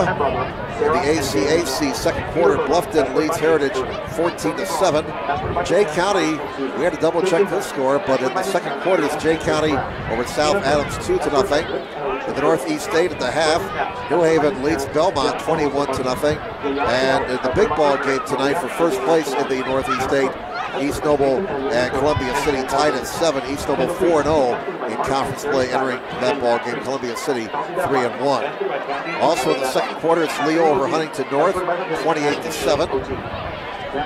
Northeast Corner Conference, Angola is rolling to their 7th victory as they lead Prairie Heights at halftime 34-0. Second quarter, East Side over Fremont 42-7. And at the half in LaGrange, it's Lakeland over West Noble 20-10. In this week's Associated Press Indiana High School football poll, in Class 6A, the top 3 teams are Warren Central, Brownsburg, and Avon. Snyder ranked number 10 this week. In Class 5A, the top 3 teams are New Palestine, Martinsville, and Decatur Central. In 4A, Bishop Wenger stays the number 1 team, followed by Northwood and Evansville Central. Angola ranked 7th this week. In Class 3A, Indianapolis Chittard, Evansville Memorial, and West Lafayette, the top 3 teams. Bishop Willis is ranked 10th, Concordia 12th, West Noble is ranked 14th. In 2A, Western Boone, Triton Central, and Tipton are the top 3 teams. Woodland is ranked 14th. And in single A, Pioneer is number 1, North Central 2nd, Adams Central and Cherubusco tied for 3rd, and South Adams is ranked 6th. Some first half unofficial numbers. First downs, we had Carroll with 7 and Homestead with 12. Rushing yardage, Homestead with 85, Carroll with 33. Passing yards, 213 for Homestead, 90 for Carroll. So total yards, a big edge for Homestead, 298 for the Spartans, 123 for Carroll. Penalties, the Chargers were penalized 3 times for 25 yards. Homestead penalized twice for 20 yards. Neither team committed a turnover. And the score that matters is the one up at the scoreboard, or the stat that matters is the one up at the scoreboard here at halftime. Homestead 24, Carroll 3. Recapping the scoring plays, Homestead went on top 3-0 with 8:11 to go in the first quarter on a 23-yard field goal by freshman kicker Colin Crandall. The Spartans went up 10-0 with 1:35 to go in the quarter as quarterback Luke Goody sneaked it over from a foot away. Point after was good by Crandall. 10-0 Homestead after the first quarter. Trevor Horton's 26-yard field goal with 8:04 to go in the second quarter got Carroll on the board. Homestead led 10-3 at that point, but Homestead with 2 touchdowns with the final 6 minutes and 19 seconds of that opening half as Luke Goody threw a 24-yard touchdown to Griffin Little.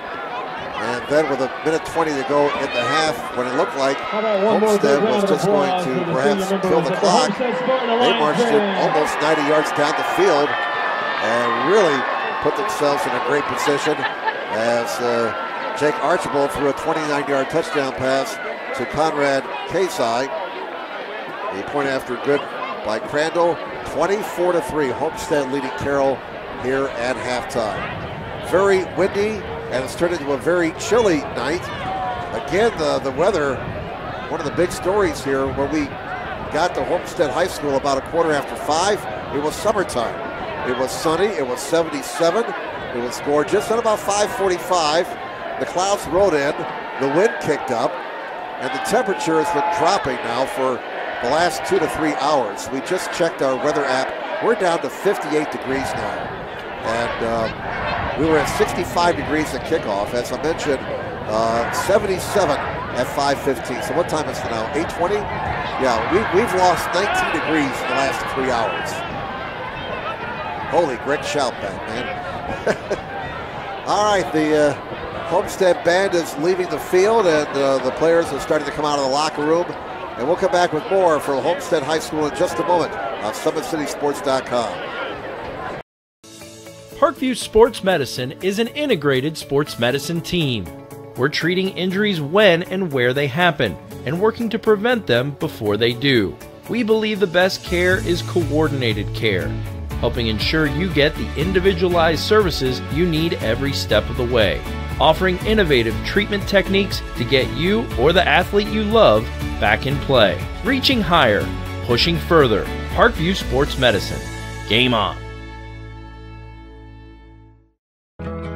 I chose St. Francis because they made a promise that I would have real-world experience that I could take when I graduated, and they delivered on that promise. For me, the classroom only gets you so far, so they're setting you up with an internship. I had a mentor that they set me up with that was a CEO of a DuPont hospital in Fort Wayne. They offer degrees in accounting, business administration, risk management and insurance, marketing, and finance. You know, they just did a great job of the full circle of not only the education, but also the experience. Welcome back, everybody. Jim Measler here, along with Joe Hacker. We're at Dave Walters Memorial Stadium at Homestead High School. The homestanding Spartans on senior night, leading 24-3 here at halftime. Two teams getting ready for the second half. The game so far dominated by the Homestead Spartans. Looking back on the season for these two teams, Carroll opened the campaign by losing on that rainy night. The opening night, August 17th at Bishop Loras, 21-20.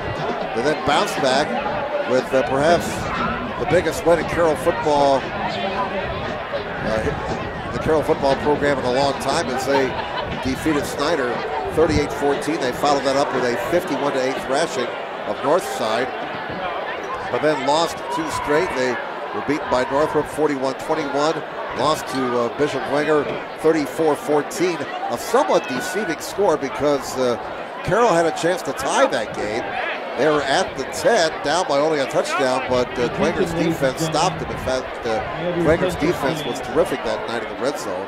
And last week we saw Carroll defeat Southside 52-6. Now, after tonight's game, two more games in the regular season for the Chargers. They'll be back home at Neon Nation next Friday night at the Gorsuch Athletic Complex. They'll be hosting Concordia. That'll be the final regular season home game for the Chargers. And they wind up the regular season in 2 weeks at Wayne against the Generals. Homestead opened their season with two straight wins. They won over Northrop 45-28. And then had a thrilling come from behind 29-27 win at Concordia, scoring in the dying seconds of that game. Then they lost a tough one at Bishop Loras, losing on a last-second field goal, 38-36. They came back home, lost to Dwenger, 23-10, and then were beaten but good by Snyder, 23-7. Homestead snapping a three-game losing streak last week with a 36-7 win over Northside. This is Homestead's final regular season home game. They'll wrap up the season with two road games. They'll be at Wayne next Friday night and close out the regular season at Southside on October the 12th. Snyder, Carroll, Homestead, and Northrop in Class 6A Sectional 3, so they'll get the first week of the state tournament off. The sectional pairings to be drawn a week from Sunday. Why don't we take one more time out here? We'll come back with second half action in just a moment on SummitCitySports.com. Kelly Automotive Group is simple, transparent, reliable. Simple. Our customer specialists make buying a car easy and fun. Transparent. Our price listed is the best price. No hassle, no gimmicks. Reliable. Buy with confidence and peace of mind. We work hard to ensure the best value however you shop. Choose from over 60 vehicles under $10,000. Visit drivekelly.com. The Kelly Automotive Group. Simple, transparent, reliable. Both runners are running, play coming home. From the crucial plays to the highlight of the game to the victory celebration, we are there. Summit City Sports isn't just a business, it's a group of companies investing in the youth of Fort Wayne athletics. It's because of Parkview Sports Medicine, because of Kelly Automotive Group, Indiana Wesleyan University, University of St. Francis, and Big Eye Fish, that we can produce our broadcast viewed by hundreds of thousands in Northeast Indiana. Support Summit City Sports. Become a sponsor. Join our winning team today.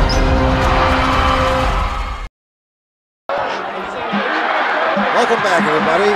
Parkview Sports Medicine is the area's largest integrated sports medicine team, specialized in serving every level of athlete, no matter if you're trying to get better at what they do or recovering from an injury. Our experts coordinate your care in state-of-the-art facilities in our community. To start your journey, visit us at ParkviewSportsMedicine.com. Homestead will get the ball to start the second half. You may recall they deferred. Carroll had the ball to start the game. Homestead in control, leading this game 24-3. And while Doug Dynan tried to rally his troops at halftime, I would imagine Chad Sloman told his guys, fellas, don't take the foot off the pedal here. Keep it going. Sometimes they have to remind 16, 17, 18-year-olds that, hey, it's not over with yet, guys. Let's keep it going. Here's a squibber as Carroll is kicking into the wind, and it's finally covered up at the 23-yard line.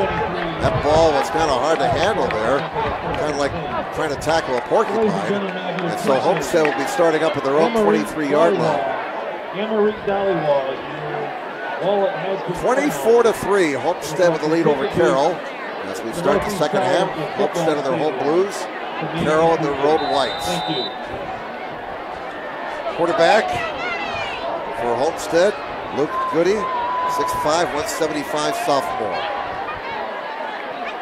Goody and fellow quarterback Jake Archibald very solid in the opening half for Homestead. Two receivers on each side, option look. They're running around the right end for great yardage. Down the far side, foot race. 30, 20, 10, 5, give that man 6 points, 77 yards. Braden Hardwick.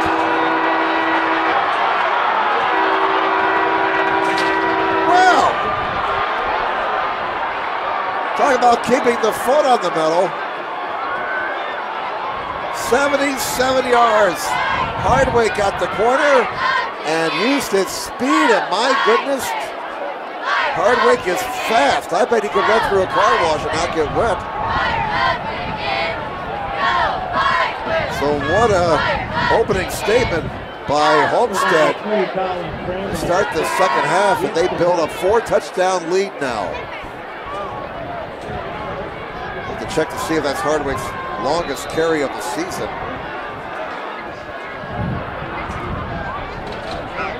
Extra point attempt now by Crandall. Colin Crandall, the freshman, trying to make it 31-3. Good snap, good spot in that direction, and the kick is good. So 16 seconds into the second half. The score now, Homestead 31, Carroll 3. We'll take this timeout. Back with more in a moment on SummitCitySports.com. Parkview Sports Medicine is an integrated sports medicine team. We're treating injuries when and where they happen, and working to prevent them before they do. We believe the best care is coordinated care, helping ensure you get the individualized services you need every step of the way, offering innovative treatment techniques to get you or the athlete you love back in play. Reaching higher, pushing further. Parkview Sports Medicine. Game on. Welcome back, everybody. Indeed, that was Braden Hardwick's longest carry of the season. His previous long, 29 yards. That one, 77 yards. He took it to the house off the option pitch around the right end. 31-3, Homestead up by 4 touchdowns. That's for the second straight year they're routing Carroll. Saylor back deep to receive the kick for the Chargers, who just have to be stunned at the way things have gone tonight. A lot of people thought this would be a nail-biter. We've seen predictions for both teams, 2-3 points, field goal difference, but the Homestead Spartans may be getting themselves into a position where they could be a tough out come sectional time. Now, they won their first 2 games, then they lost that heartbreaker at Lourdes. They lost 3 in a row. Confidence level may have been down a little bit, but then last week they finally managed to put things together with a solid 36-7 win over Northside, and now they're blowing out Carroll here. A team that has victories this year over Southside, over Snyder. Here's the kick down to the 4, and it's not handled into the end zone, and out it goes. As Homestead has that strong wind at their back here in the third quarter.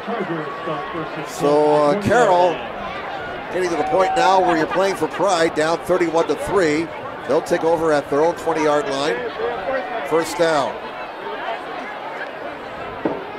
Hardwick with that touchdown carry of 77 yards now unofficially has 115 yards on 6 carries. Homestead with about 380 yards of total offense in this game. Here's Vogt keeping the ball. Vogt is going to be dropped for a loss at the 16-yard line. Homestead is dominating every phase of this football game. Looked like Cam Rogers was in on that last tackle. It's been a very good night for Homestead and a very bad night for Carroll. 31-3. Homestead, 3 receivers to this side on 2nd and 14. A pass caught at the 20-yard line. Carroll across the 20 down to about the 23-yard line. And the tackle made by Cam Rogers after a gain of about 6 yards. So we got 3rd down, line the gate is the 30. 3rd down and 7 for Carroll at their own 23. 10:52 to go in the 3rd quarter. 31-3 Homestead. Vogt throws, that is incomplete. As the ball goes into the bench. Boy, you know what, looking back at this season, seems like I've been around for a lot of blowouts this year. All these close games in the SAC, and I get all the lopsided games. They better start calling me lopsided game Jim. You know? I mean, we've had instant classics all over the place this year in the SAC. And no, Andy, this will not be one of them. You are so right.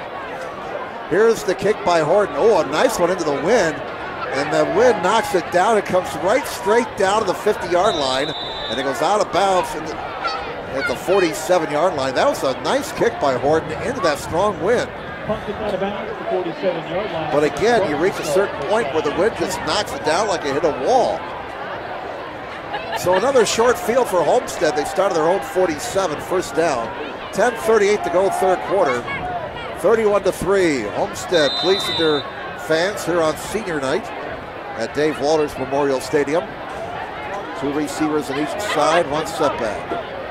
Archibald's the quarterback. He'll throw, and it's into the right flat. It's caught, and it looks like Taylor is stopped right around the first down marker by Jacob McCullough, a sophomore. And it looks like he has enough for a first down. 10 yards on that pickup. Archibald is passing for 127 yards tonight. Taylor and Little have been the deadly duel for the Carroll defense tonight. Little has 5 catches for 97 yards.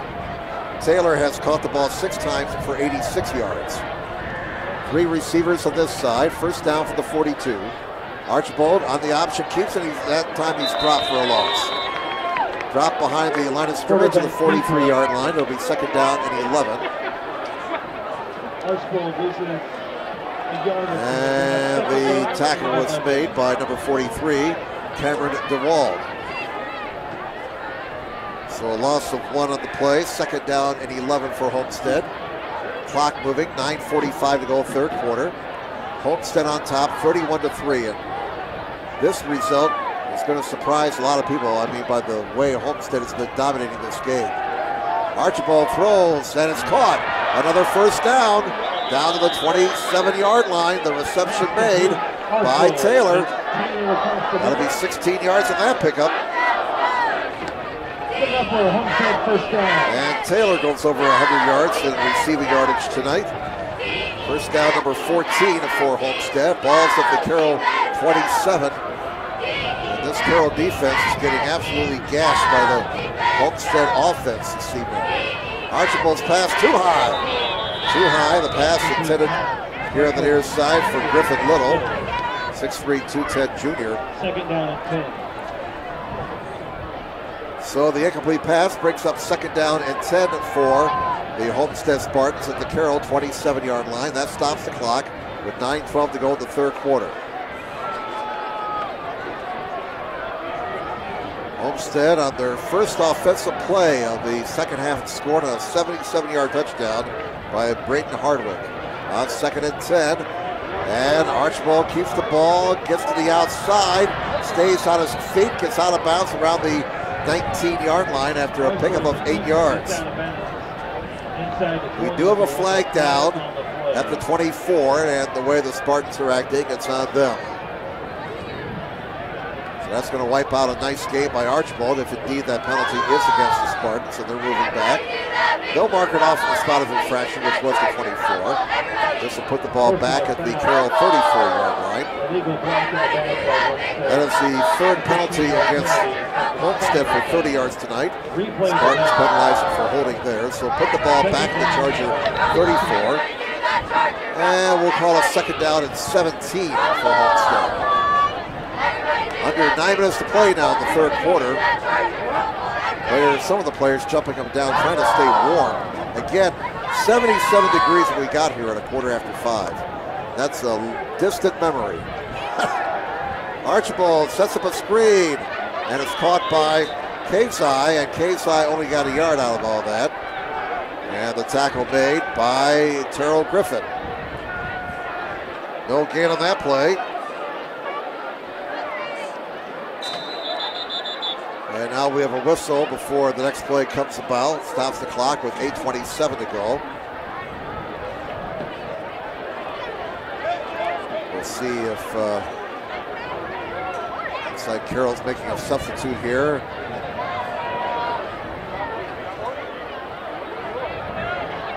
Lakeland 34, West Noble 10. That game is midway through the third quarter. East Noble 14, Columbia City 14. The battle for first place in their conference in the Northeast 8. That game is in the third quarter. East Noble 14, Columbia City 14. East Noble 4-0 in the Northeast 8, Columbia City 3-1. Here's Archibald going for it. Oh, and it's nearly intercepted at the 5-yard line. Broken up by Lincoln Lance at about the 5. So with 8:02 to go in the third quarter, it's now fourth down and 17 for Homestead at the Carroll 34-yard line. DeKalb leads Norwell 7-0. I'm sorry, right.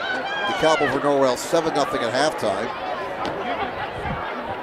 And South Adams and Jay County tied at 8 at halftime. Homestead will go for it here, line the game to 17. Here's Archibald looking, throwing deep, and it's going to be a flag coming in. All kinds of contact. And let's see who will get penalized here. Both guys were battling. Stops the clock with 7:56 to go in the third quarter. The officials are talking it over. Penalty flag has been thrown at the 6. And this may be offensive pass interference on Homestead. If that's the case, Carroll will decline the penalty and take over at their own 34-yard line, and that indeed is the situation. So offensive pass interference on Homestead. Carroll declines the penalty. The Chargers finally get some decent field position and will start at their own 34. Trailing 31-3. So the Carroll defense getting a stop. A much needed stop at that. And let's see. Looks like Concordia has gone on top of Wayne now. 14-7 in the third quarter. 22-yard touchdown pass from Brandon Davis to Tyler Grossman. So it's 14-7 Concordia. Carroll keeps the ball on the ground. Carroll will face second down as Saylor is stopped for no gain. Wind continues to blow our papers about here. Again, we're using every sort of paperweight we can find to keep our papers from getting blown all the way down to Decatur. Here's a pass, and it's caught. Childers, look out. Childers makes the catch, and he's going to be brought down at the 49 of Carroll following a 16-yard pickup. And by our count, that's the third catch of the night for Childers. Vogt has now passed for 112 yards unofficially. First down, Carroll, his 8th. 7:18 to go in the third quarter. Carroll trailing 31-3. They have it first down on their own 49-yard line. 5 receivers, 3 on this side. Vogt's pass too high for Saylor, incomplete. So, second down and 10 for Carroll at their own 49-yard line. That stops the clock with 7:08 to go in the third quarter. Glad you're with us tonight here on SummitCitySports.com. Jim Measle here along with our producer, director, cameraman, Joe Hacker. Joe is really multitasking tonight. Here's Vogt scrambling around, throws, and it's caught, or did he trap it? They say he caught it on the far side. Nice play there by Hera. Nice catch by Nathan Hera. Oh, big gust of wind. Oh, there's a big one. Ball is at the Homestead 45-yard line. Third down and 4 now. Line the gain is to 41 for Carroll. 3 receivers on this side, 1 to the left. And Vogt throws. He's got a man on a first down, it looks like, at the 39-yard line. Hera in traffic made the catch and moved the sticks. First down for the Chargers. First down number 9 for Carroll. Good looking drive here for the Chargers. They have moved the ball to the Homestead 40. 6:25 to go in the third quarter. Play action fake. Vogt rolling, looking. Can't find a receiver, and he'll run. Vogt is hit at the 36-yard line and driven back after a gain of 4 yards. The hit was made, the initial hit made by number 23. We'll have to hit the program here because it's not too deep. That is Kai Johnson. Johnson with the tackle. Penalty flag is down back at the 44-yard line. Stops the clock with 6:15 to go in the third quarter. Homestead 31 and Carroll 3. We got a personal foul call against Homestead. So that'll be their 4th penalty for 45 yards tonight. And this will give Carroll a first down. Unofficially, we have Carroll with only 34 yards from the ground tonight. Ball is at the 21 of Homestead. First down for the Chargers. 3 receivers to the left, 1 to the near side, 1 step back, that's Saylor. And Vogt throws. One-on-one near the goal line, incomplete, intended for Hera over there on the far corner. So the incomplete pass will stop the clock with 6:06 to go in the third quarter. And second down and 10 for Carroll at the Homestead 21-yard line. Homestead on top, 31-3. Going to win their 2nd straight. Spartans started the year with 2 wins, lost 3 in a row, 1 last week. Here is Vogt rolling to his right, throwing into the end zone and through the hands of his intended receiver, Mitchell, just short of the goal line. So third down and 10 now for Carroll with 5:59 to go in the third quarter. Yours truly will be with you next Friday night at the Gorsuch Athletic Complex as Carroll will be hosting Concordia. It looks to be a bounce-back game for the Chargers the way things are going here tonight.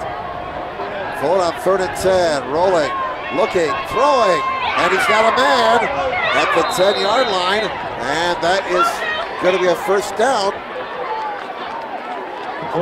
Hera again making the catch. Boy, he's becoming the big man offensively in this game for Carroll. 11 yards on that play, and a first down for the Chargers. Looks like it's first and goal. Yes, it's at the 10. So they cannot get a first down here. First and goal right at the 10-yard line for the Chargers. Under 10 seconds on the play clock. They better hurry up here. 5 seconds, 4, 3. They get the play off in time. And a running play off the right side for Saylor. 1 yard, and that's it. Chargers just have not been able to move the ball on the ground tonight. That's only 35 yards of rushing for Carroll in this game. Vogt has passed for 135 yards. Coming down to 5 minutes to play in the third quarter. Second and goal from the 9. High snap. Vogt throws. Back corner of the end zone. Jump ball. Give that man 6 points. What a catch. What a catch. Camden Childers. This just in. Camden Childers is good. 9-yard touchdown pass. And Carroll gets on the board and cuts the Homestead lead to 3 scores. With 4:57 to go in this third quarter. Horton on to try the extra point. Vogt to be holding. High snap. Vogt gets it down. Kick is up. Kick is good. Time out of the field. 4:57 to go third quarter. Homestead 31. Carroll 10. And a little extracurricular stuff after the point after. And look out now. The chili is running a little hot here. The temperature may be dropping, but the chili is running hot. We'll have to sort this out here. And now cooler has prevailed. Timeout. 31-10. Homestead. Back and forward a moment on SummitCitySports.com.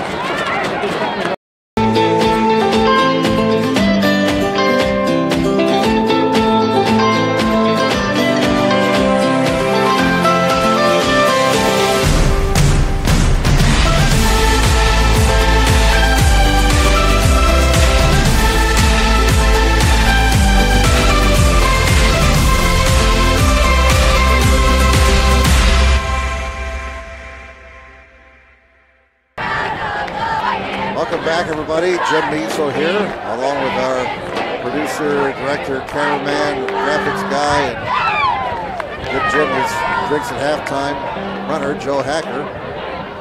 Concordia long drive capped by a Braden Davis sneak for a touchdown, and the Cadets now lead 20-14 with 2.5 minutes to go in the third quarter.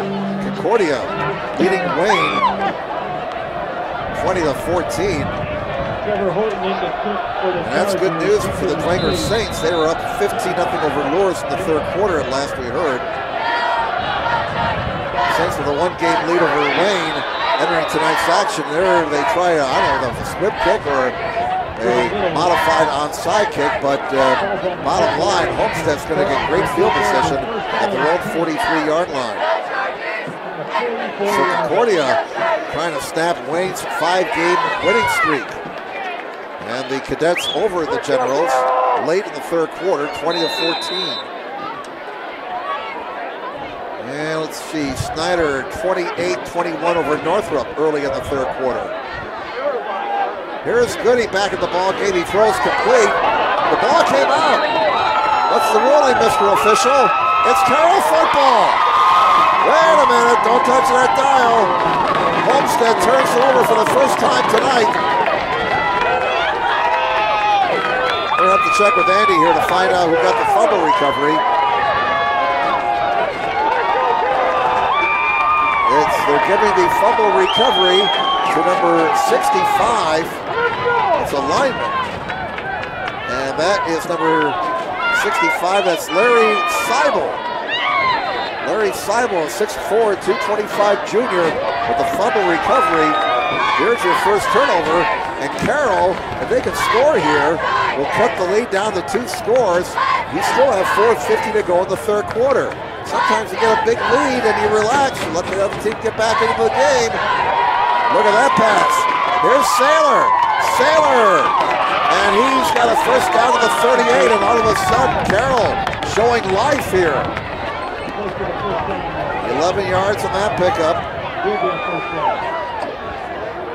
First down Carroll at the Homestead 38.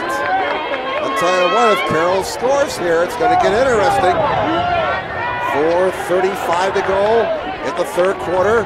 Homestead 31, Carroll 10, but the Chargers have switched the momentum to their side. Here's Volt throwing, and that's going to be too high for his intended receiver over there at the far side height. Bolton Height, the intended receiver. That was the 26th pass of the night for Volt. He's thrown for 160 yards. Carroll has not been able to get the ground game going tonight, only 35 yards on the ground.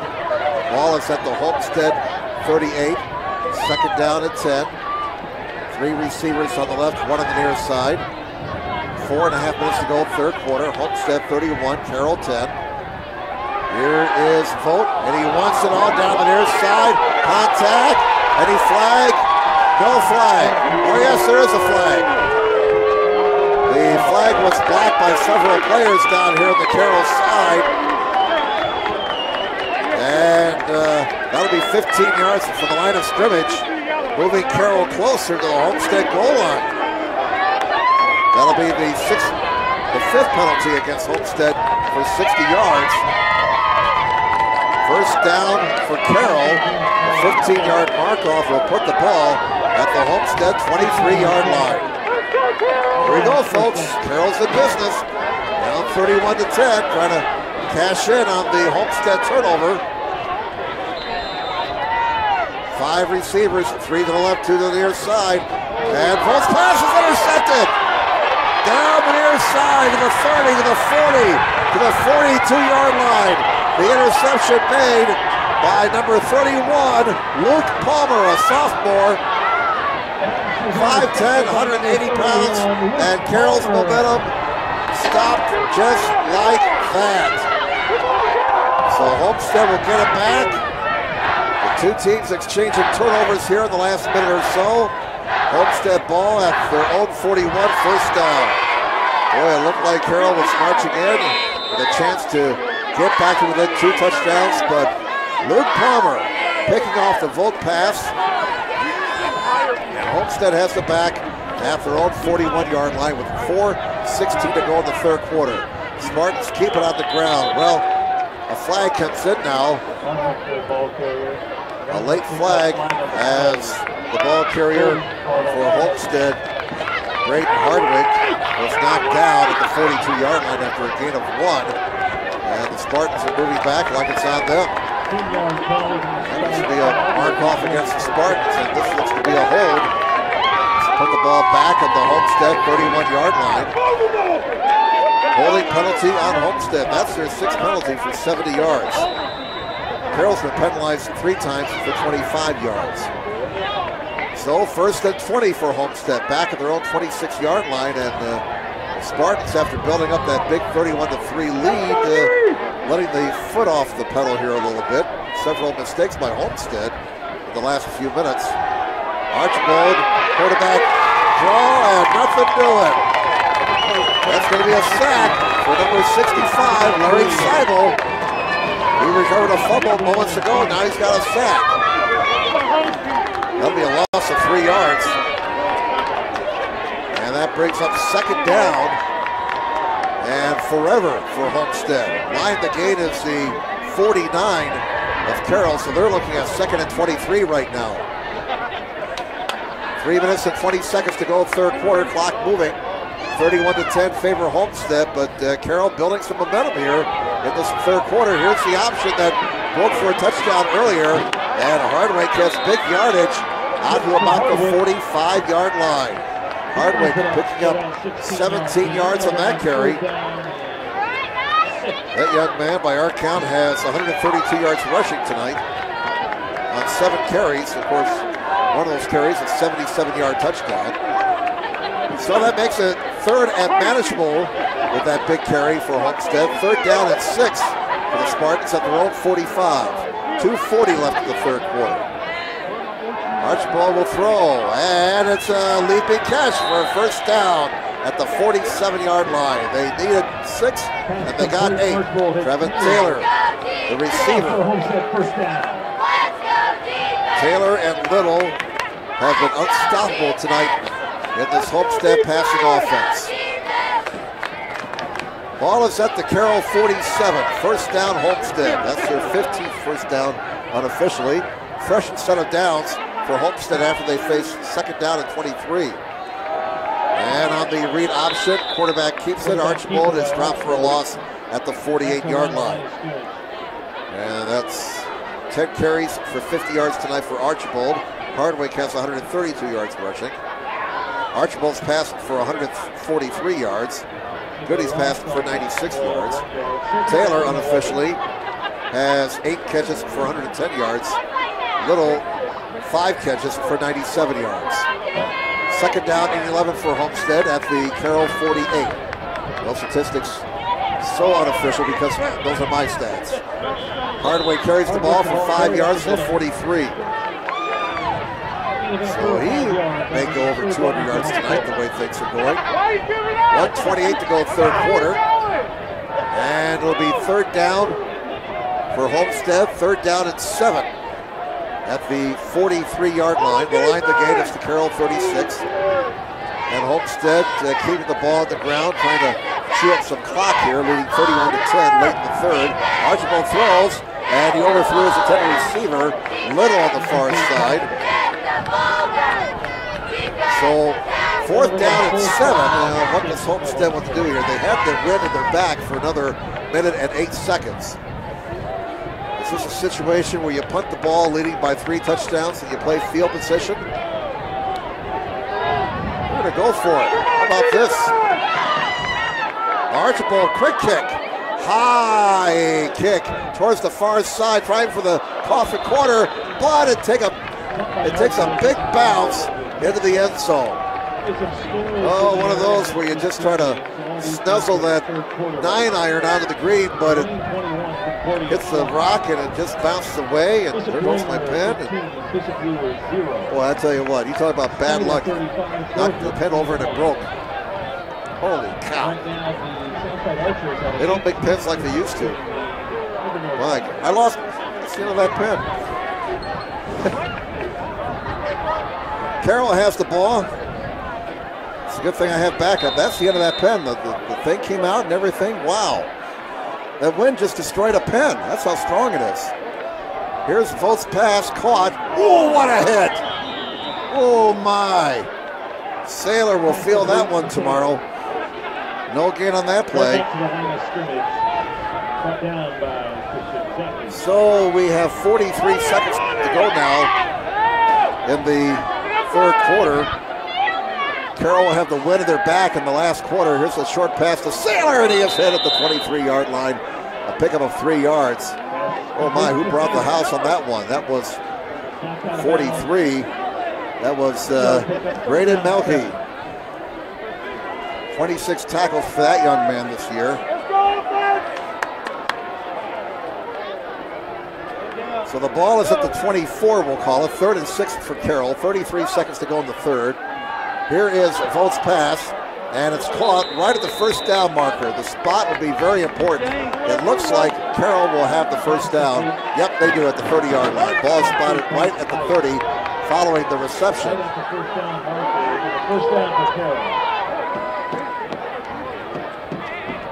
And the reception was made, I believe, by Height.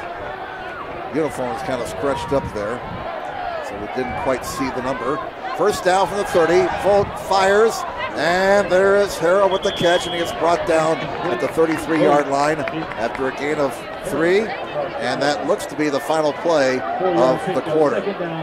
4 seconds, 3 seconds, 2. They will not get another play off, and the third quarter comes to an end.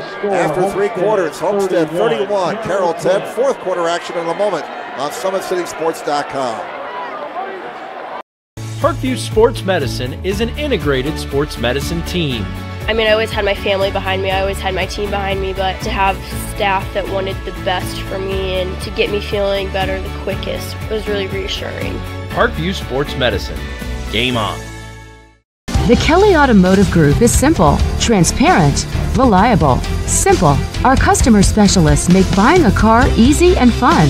Transparent. Our price listed is the best price. No hassle, no gimmicks. Reliable. Buy with confidence and peace of mind. We work hard to ensure the best value however you shop. Choose from over 60 vehicles under $10,000. Visit drivekelly.com. The Kelly Automotive Group. Simple, transparent, reliable.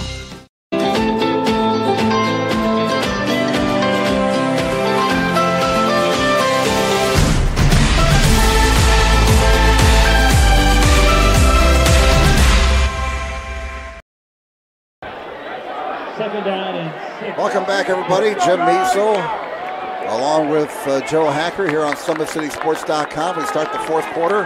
Homestead 31, Carroll 10. And on second down, Volt rolling and throwing. Childers has it, but he's pushed out of bounds short of the first down marker at the 38-yard line. That'll be a pickup of 4 yards.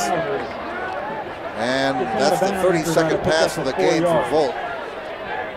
Childers, 4 catches for... Check that now, 5 catches and a touchdown tonight. Ball's at the 38-yard line. Third down, Volt's pass is caught. That'll be a first down. Pick up of 4 yards there. Move the sticks. Complete. Volt hits Hara across the middle. Flag on the play. Volt and Childers earlier hooked up on a 9-yard touchdown pass. There is a penalty flag down at the 43-yard line where the play ended. Stops the clock with 11:48 to go in the game. The officials are talking things over. And what this discussion is all about, I don't know. The guy in the white hat has made no indication yet. It's a penalty against Homestead.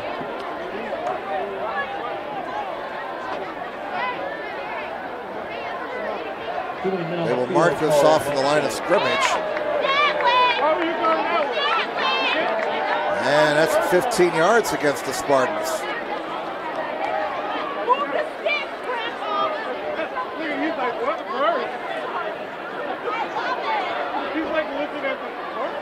First down for Carroll. Well, bottom line, it's first down for Carroll at the Homestead 47-yard line. Penalties piling up here for Homestead. That's their 7th penalty for 85 yards. Volt throws too high for Mitchell, incomplete on the far side. Pass is incomplete. So that'll bring up second down and 10 now for the Carroll Chargers at the Homestead 47-yard line.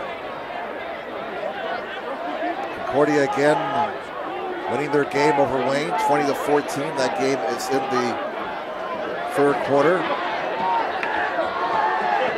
On second down and 10, Volt's pass is caught. It's close to a first down. Childers with the reception. He is down to the 38, and that'll be a pickup of 9 yards. Just shy of the first down mark. So let's see if Childers gets more involved in the offense here as Carroll tries to rally in this fourth quarter. Down 31-10. 11:16 to go in regulation. 3rd and 1. Volt throws short. Another first down. Childers with the catch. Short passing game really working well right now for Carroll. First down for Carroll.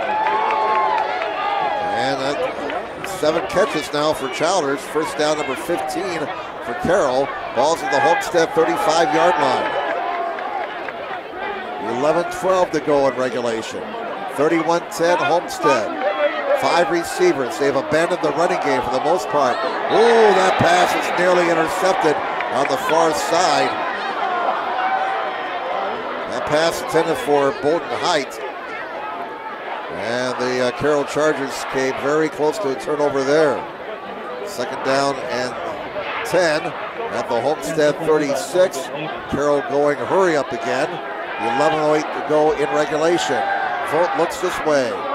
And he throws, and he's got a man around the 25-yard line. The reception made by Hera. And they will spot the ball at the 27. Not quite enough for a first down, 28-yard line, so 8 yards on that play.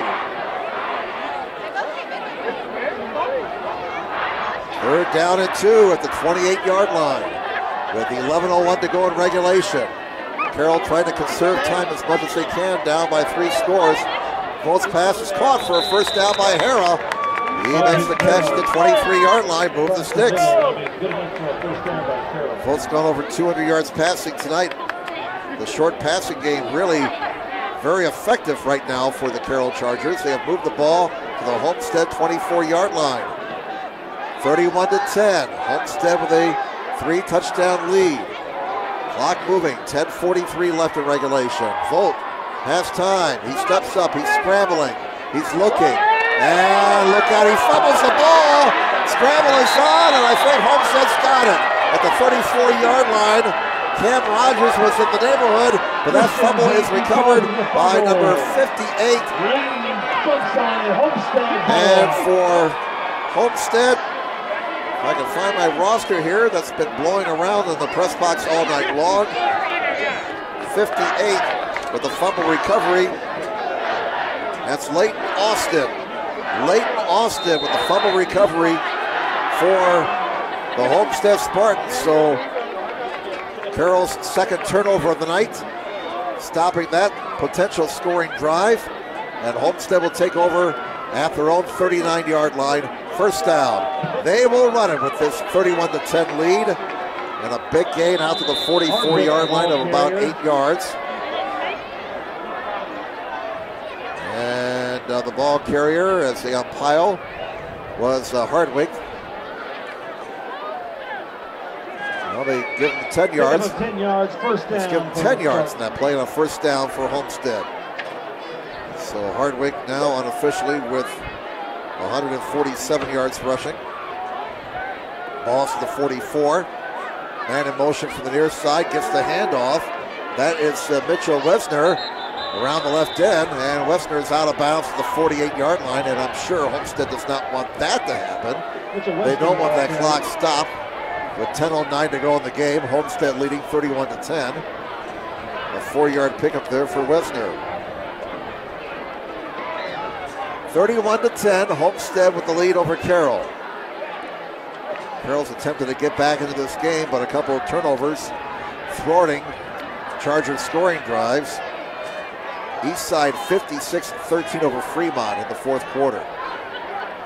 Second down from the 48, play action. Goody throws, and it's incomplete. They'll bring up third down now for Homestead. Third down and 6 from their own 48-yard line. Just checking to see if there's anything new out of town. Keeping an eye out on that Concordia game with Wayne. If Wayne should lose that game and Dwenger wins, that will give the victory bell to Dwenger. Third down and 6. 2 receivers on each side. Option, dangerous pitch, it's a fumble. Oh my, Homestead very lucky there. They maintain possession, but that ball was bouncing around. And that was a very poorly executed play there by the Spartans. They got a yard out of it, and it brings up fourth down and 5 for Homestead at their own 49-yard line. Clock moving, 9:39 to go in regulation. I don't see a kicker out there. They're going to go for it. Homestead always does this. Nope. Goody gets off a nice punt into the wind. Takes a bounce to the 25, and it's going to be dead at the 26-yard line. So another quick kick by a Homestead quarterback. This one into the wind, and a nice job by Goody. So Carroll will start at their own 26-yard line with 9:27 to go in regulation. It's 31-10. favor Homestead over the Carroll Chargers. Well, we've been watching that temperature throughout the night. Again, it was 77 degrees at 5:15 when we got to the school. It was summertime. And now, after we started the game at 65 degrees, we're down to 55 degrees. We've lost 22 degrees in about 4 hours. And there's a sack back at the 19-yard line. And it is a sack recorded for Cam Rogers. This will put Volt at the Carroll Chargers back at their 19-yard line. 2nd down and 17 for Carroll at the 19. Volt scrambling, and down he goes again at the 14-yard line. A shoestring tackle there. Turnaround, kid. There you are, 36. That was Aaron Harris, a senior. Aaron Harris with the sack, back-to-back sacks for the Homestead defense. And Carroll faces 3rd down and forever. 3rd and 21 from their own 14-yard line. Whistles are blown as the ball is snapped. That stops the clock with 8:31 to go.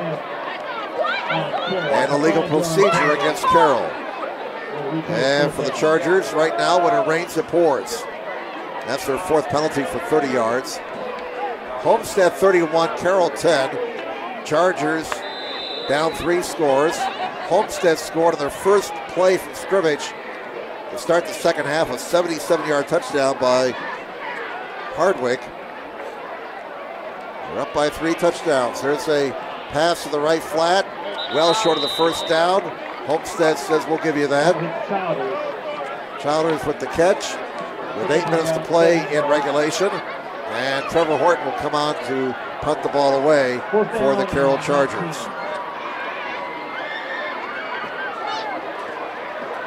So let's see what kind of punt Horton can get here with the wind in his back. Although it feels like the wind has died down here.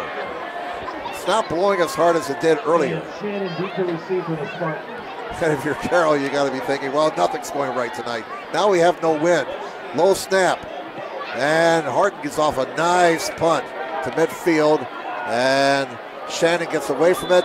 And it's going to roll dead at the Homestead 46-yard line. 7:33 to go in this one. Homestead with the ball and a 31-10 lead. Boy, it was starting to get interesting there for a while because Carroll had scored, cut the lead to 31-10, then got a quick turnover, marched it down to about the 20, but then the Chargers turned it over. That kind of killed their momentum right there. Although they did put together a nice drive on their ensuing possession, but another turnover stopped that potential scoring threat. Homestead ball, their own 46. And Archibald swings it out in the left flat, it's caught. And Little still on his feet. Little running hard, picking up 13 yards. Gain of 13, first down for 13 more yards on that play, and 17 first downs for Homestead tonight. Both Little and Taylor over 100 yards in receiving tonight. Both of them with 110 yards by our count. Archibald's passing for 156 yards. Goody's passing for 96 yards. And Homestead will take as much time as they need. Leading 31-10, they're in no hurry. Clock is down to 7:06 to go in regulation. 2 receivers to this side, 1 to the left. And here is Archibald keeping the ball after faking the pitch, and Archibald got a yard. Stopped at the 40-yard line. Stopped by Ray Volmer, number 23, 6'2", 170 junior. 2nd down and 9. Upcoming for the Homestead Spartans. And now a timeout is being taken, an official timeout here. That stops the clock with 6:41 to go. And the officials are doing something here. Apparently things are getting a little chippy. So the officials, look at this here. You see this a few times. And Joe, you play hockey. Things get a little hot and heavy sometimes. The officials will call the players together and say, all right, fellas, that's enough. We've seen it a couple of times in basketball. And the officials are trying to, as Barney Fife would say, nip it in the bud. The officials never have to talk to you, Joe. You're not that type of player.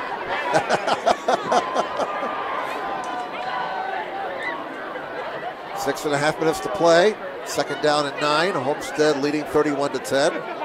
And Archibald throws. Incomplete. Intended for Taylor.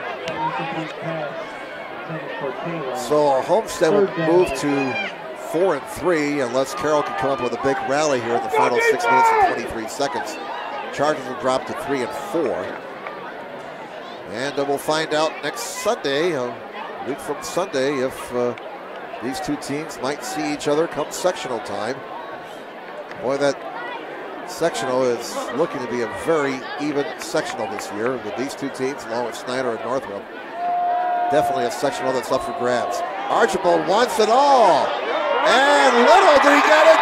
Yes, indeed. Give that man 6 points. Touchdown, Homestead Chargers, 40 yards. Archibald to Little.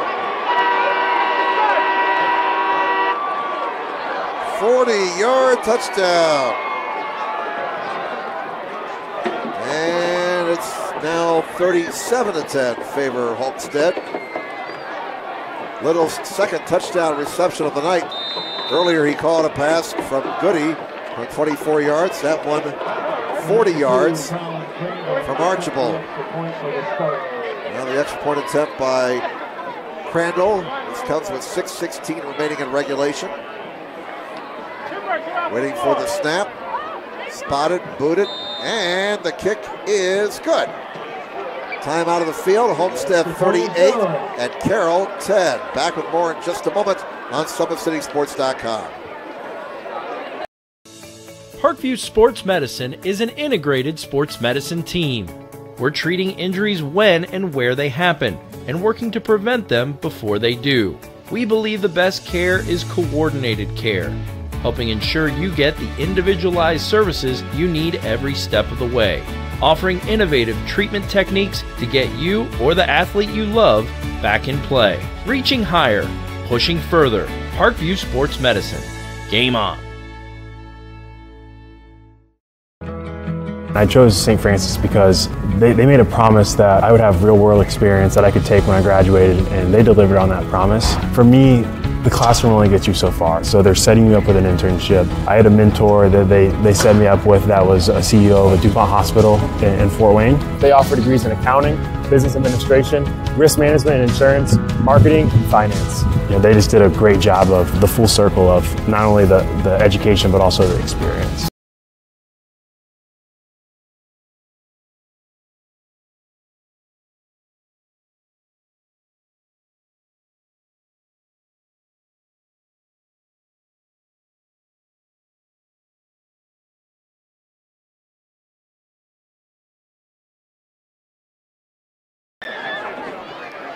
Welcome back, everybody. Stays in bounds. That kick stayed in bounds somehow. And Carroll will have it out at their own 25-yard line. 38-10 with 6:09 to go in this one. The Homestead Spartans leading the Carroll Chargers. Just checking to see if there's anything new out of town. Got a couple of scores from up north. Nothing new. Well, here we are. Wayne has taken the lead over Concordia, 27-20, 6:53 to go, fourth quarter. A forced fumble leads to the scoop and score. The Generals going up thanks to their defense, 27-20 over Concordia. Oh boy, those Wayne Generals, boy, they just find ways to win. There's a catch over the middle as it's caught by Nathan Hara at the 35-yard line for a pickup of 10 yards. Volt's thrown the ball 40 times tonight. Hara has 8 catches now for 60 yards. And Volt to the air again. That pass is incomplete. And that will stop the clock with 5:44 to go. Homestead leading Carroll 38-10. Third down and 1. She looked at me. Just checking Twitter here to see if there's anything new out of town. I guess not. On third down and a yard, Carroll carries the ball. And boy, that's going to be awfully close. Saylor didn't get it. He is stopped at the 35-yard line, no gain.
First down. Fourth down and 1 now for Carroll at their own 49-yard line. 4:33 left in the ball game. 38-10. Homestead with the lead.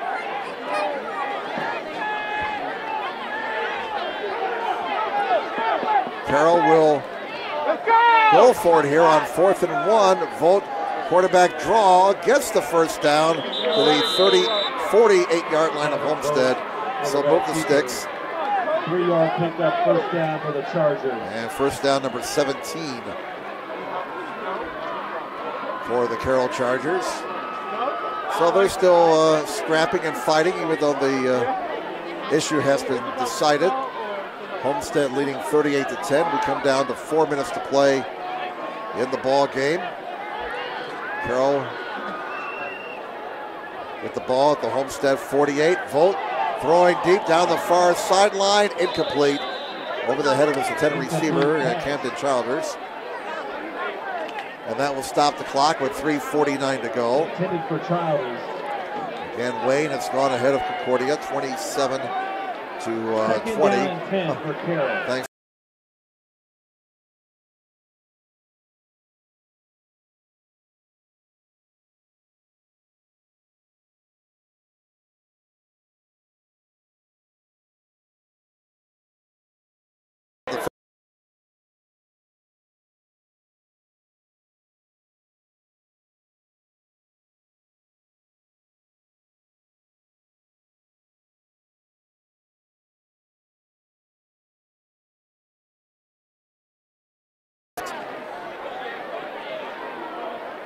A little bit of confusion right now here. Ball is spotted at the 39-yard line of Homestead, so they're a yard short of the first down. Down marker now says third down. Third down and 1. Guy running the down box is flipping it all over the place. And, flag was waved off. Play stands, third down and 1. Third down and 1 at the 39-yard line. Carroll. Vogt's pass caught for a first down at the 33-yard line. A 6-yard pickup as Childers made the catch. So the drive continues. Good enough for a first down. 38-10 Homestead, but Carroll still fighting. And that's a positive sign if you're the Chargers. First down at the Homestead 33. Just over 3 minutes to play now. 2 receivers on each side. Vogt looks this way. Steps up and throws. And it's going to be hit complete. Man, it hit a lot of hands there. That ball was in a pinball machine.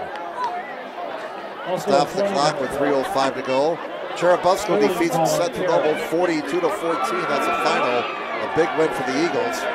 Eastside defeats Fremont 63-13. It's a 10-yard penalty from the start. And Lures has come back now.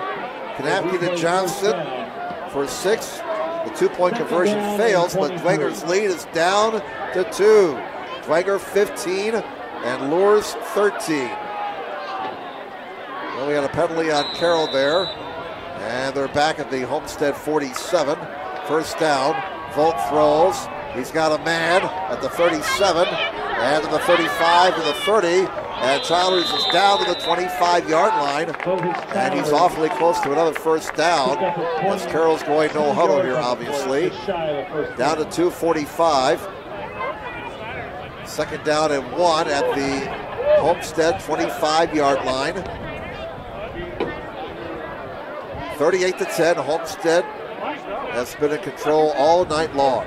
Here on senior night for the Spartans. Volt throws, and it's caught.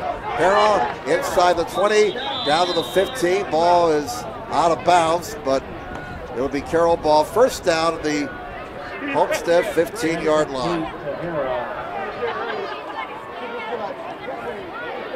First down for Carroll. See if there's anything new on that that wild and crazy Concordia Wayne game. First down for the 15th, roll to the end zone. Oh, give that man 6 points. What a catch in the corner of the end zone. Great catch by Leighton Mitchell. With 2:11 to go in the ball game. Carroll showing some pride there despite the lopsided score. A 16-yard touchdown pass with 2:11 to go. Volt to Mitchell. Horton is down for the extra point. And the kick is up, and the kick is good. Timeout of the field. It is Homestead 38, Carroll 17. Back with more in a moment on SummitCitySports.com. Kelly Automotive Group is simple, transparent, reliable. Simple. Our customer specialists make buying a car easy and fun. Transparent. Our price listed is the best price. No hassle, no gimmicks. Reliable. Buy with confidence and peace of mind. We work hard to ensure the best value however you shop. Choose from over 60 vehicles under $10,000. Visit drivekelly.com. The Kelly Automotive Group. Simple, transparent, reliable. Both runners are running, play coming home. From the crucial plays to the highlight of the game to the victory celebration, we are there. Summit City Sports isn't just a business, it's a group of companies investing in the youth of Fort Wayne athletics. It's because of Parkview Sports Medicine, because of Kelly Automotive Group, Indiana Wesleyan University, University of St. Francis, and they're singing Sweet Caroline here at Homestead. And the Spartans are on top 38-17 with 2:11 remaining. Carroll, though, Chargers showing some fight and spirit on that last touchdown drive. Onside kick recovered at the 50-yard line. And recovering the onside kick for Homestead, it looked like, again, was Jaron Kistler. So Homestead ball at midfield, 2:09 to go, 38-17, Homestead leading Carroll. Lakeland leads West Noble 47-23 in the fourth quarter. So the Lakers on their way to a big win there. Again, Cherubusco defeats Central Noble in a big game in the Northeast Corner Conference, 42-14. Running play, Hardwick, 6 more yards. And Hardwick unofficially with 153 yards rushing tonight. His 77-yard touchdown to start the second half really issued a statement by the Spartans as if they were telling Carroll, don't even think about coming back in this game. But Carroll did start to make things interesting. They got it down to 31-10, got a fumble recovery. They were marching, but then the Chargers' scoring drive was stopped on a turnover. Second down and 4. Homestead with the ball. We're down to 1:28, and nobody is in any hurry to stop the clock now. Just a couple more running plays. Hardwick is pushed back at the 42-yard line. And now we're down to a minute 18. We'll have a couple more snaps, and that will be pretty much the ball game. So Homestead will move to 4-3. Carroll will drop to 3-4. Very impressive performance tonight. Very impressive performance by Homestead. They look like they're starting to build some momentum now for sectional time. Homestead's taking their time, and the play clock is down to 7 and come up to the line of scrimmage. They'll probably snap it one more time here. 3rd down and 2. And the quarterback, Goody, keeps it, and he's going to be stopped at about the 40-yard line, close to a 1st down. I don't think they got to snap it again if they don't want to. So again, scoring plays with 33 seconds to go. Well, they got to snap it one more time, and they'll go to victory formation. We'll give you the scoring rundown here after Homestead snaps it one more time. There's the knee, and that'll be it. There'll be no more football tonight. The Homestead Spartans defeat the Carroll Chargers 38-17. Homestead grabbed a 10-0 lead in the first quarter. 23-yard field goal by Crandall. 1-yard touchdown quarterback sneak by Goody. Trevor Horton's 26-yard field goal put Carroll on the board. 10-3 Homestead with 8 minutes to go in the first half. And then Goody hit Little from 24 yards out. Archibald then threw a 29-yard touchdown pass to Conrad Kayside, and it was 24-3 Homestead at the half. First play of the second half, Braden Hardwick broke it for 77 yards and a touchdown to go up 31-3 as Homestead looked to be in control there. Carroll trying to come back. Vote the Childers from 9 yards to make it 31-10, but Archibald found Little from 40 yards out to make it 38-10. Vote closed out the score with a 16-yard touchdown pass to Mitchell. 38-17, the final score, Homestead over Carroll. Well, once again, tonight's broadcast brought to you by SummitCitySports.com. Follow us on Twitter at 260sports. Like our Facebook page, Summit City Sports, and be sure to subscribe to our YouTube channel. At Parkview Sports Medicine, and it's game on. We are the region's largest integrated sports medicine team, providing athletes with specialized services from improving their performance to recovering from injuries. To learn more, go to ParkviewSportsMedicine.com. Kelly Automotive Group is Indiana's #1 automotive group with over 1,000 new vehicles and 500 pre-owned vehicles to choose from. Please visit DriveKelly.com. Simple, transparent, and reliable. The world is waiting for you to make a difference in a way that only you can. Discover your strengths at Indiana Wesleyan University's residential campus. In Marion, Indiana, visit indwes.edu. Big Eyed Fish has been around the Northeast Indiana area for generations.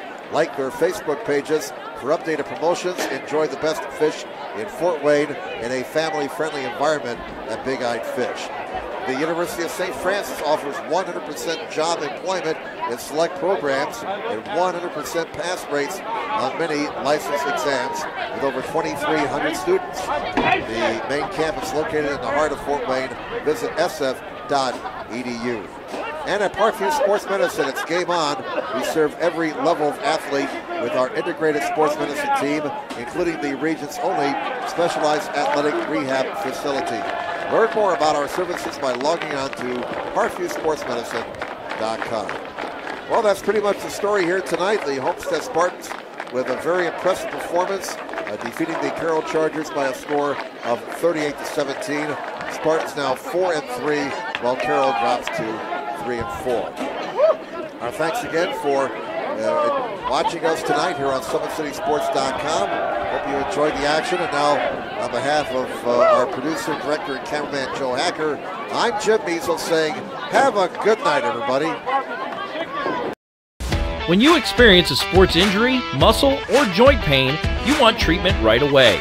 Parkview Ortho Express provides same-day orthopedic and sports injury care without referral or appointment, offering diagnostics, x-rays, the region's only body composition DEXA scan right inside of the Sport One Parkview Fieldhouse. Walk in Monday through Thursday, 7 to 7, Friday, 7 to 5, and Saturday, 8 to noon. For more information, go to parkviewsportsmedicine.com/orthoexpress.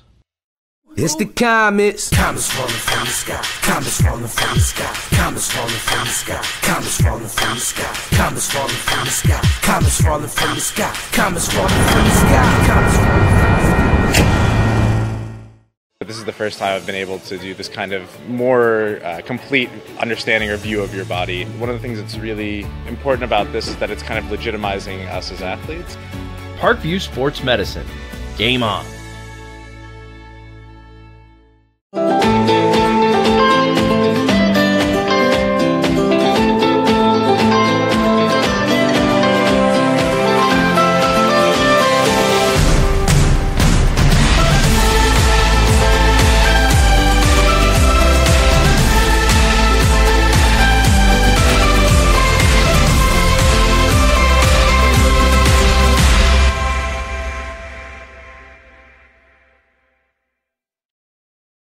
The Kelly Automotive Group is simple, transparent, reliable. Simple. Our customer specialists make buying a car easy and fun. Transparent. Our price listed is the best price. No hassle, no gimmicks. Reliable. Buy with confidence and peace of mind. We work hard to ensure the best value however you shop. Choose from over 60 vehicles under $10,000. Visit drivekelly.com. The Kelly Automotive Group. Simple, transparent, reliable. Concussions. They're a concern for parents of athletes in any sport. That's why Parkview Sports Medicine is leading the way with the area's first concussion clinic.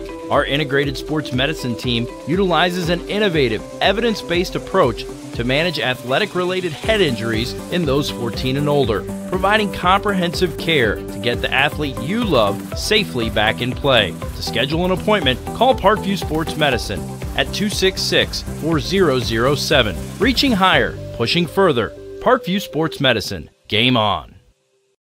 Get mad about blue. Get mad about your Fort Wayne Mad Ants. When looking for the best basketball action in town, it's the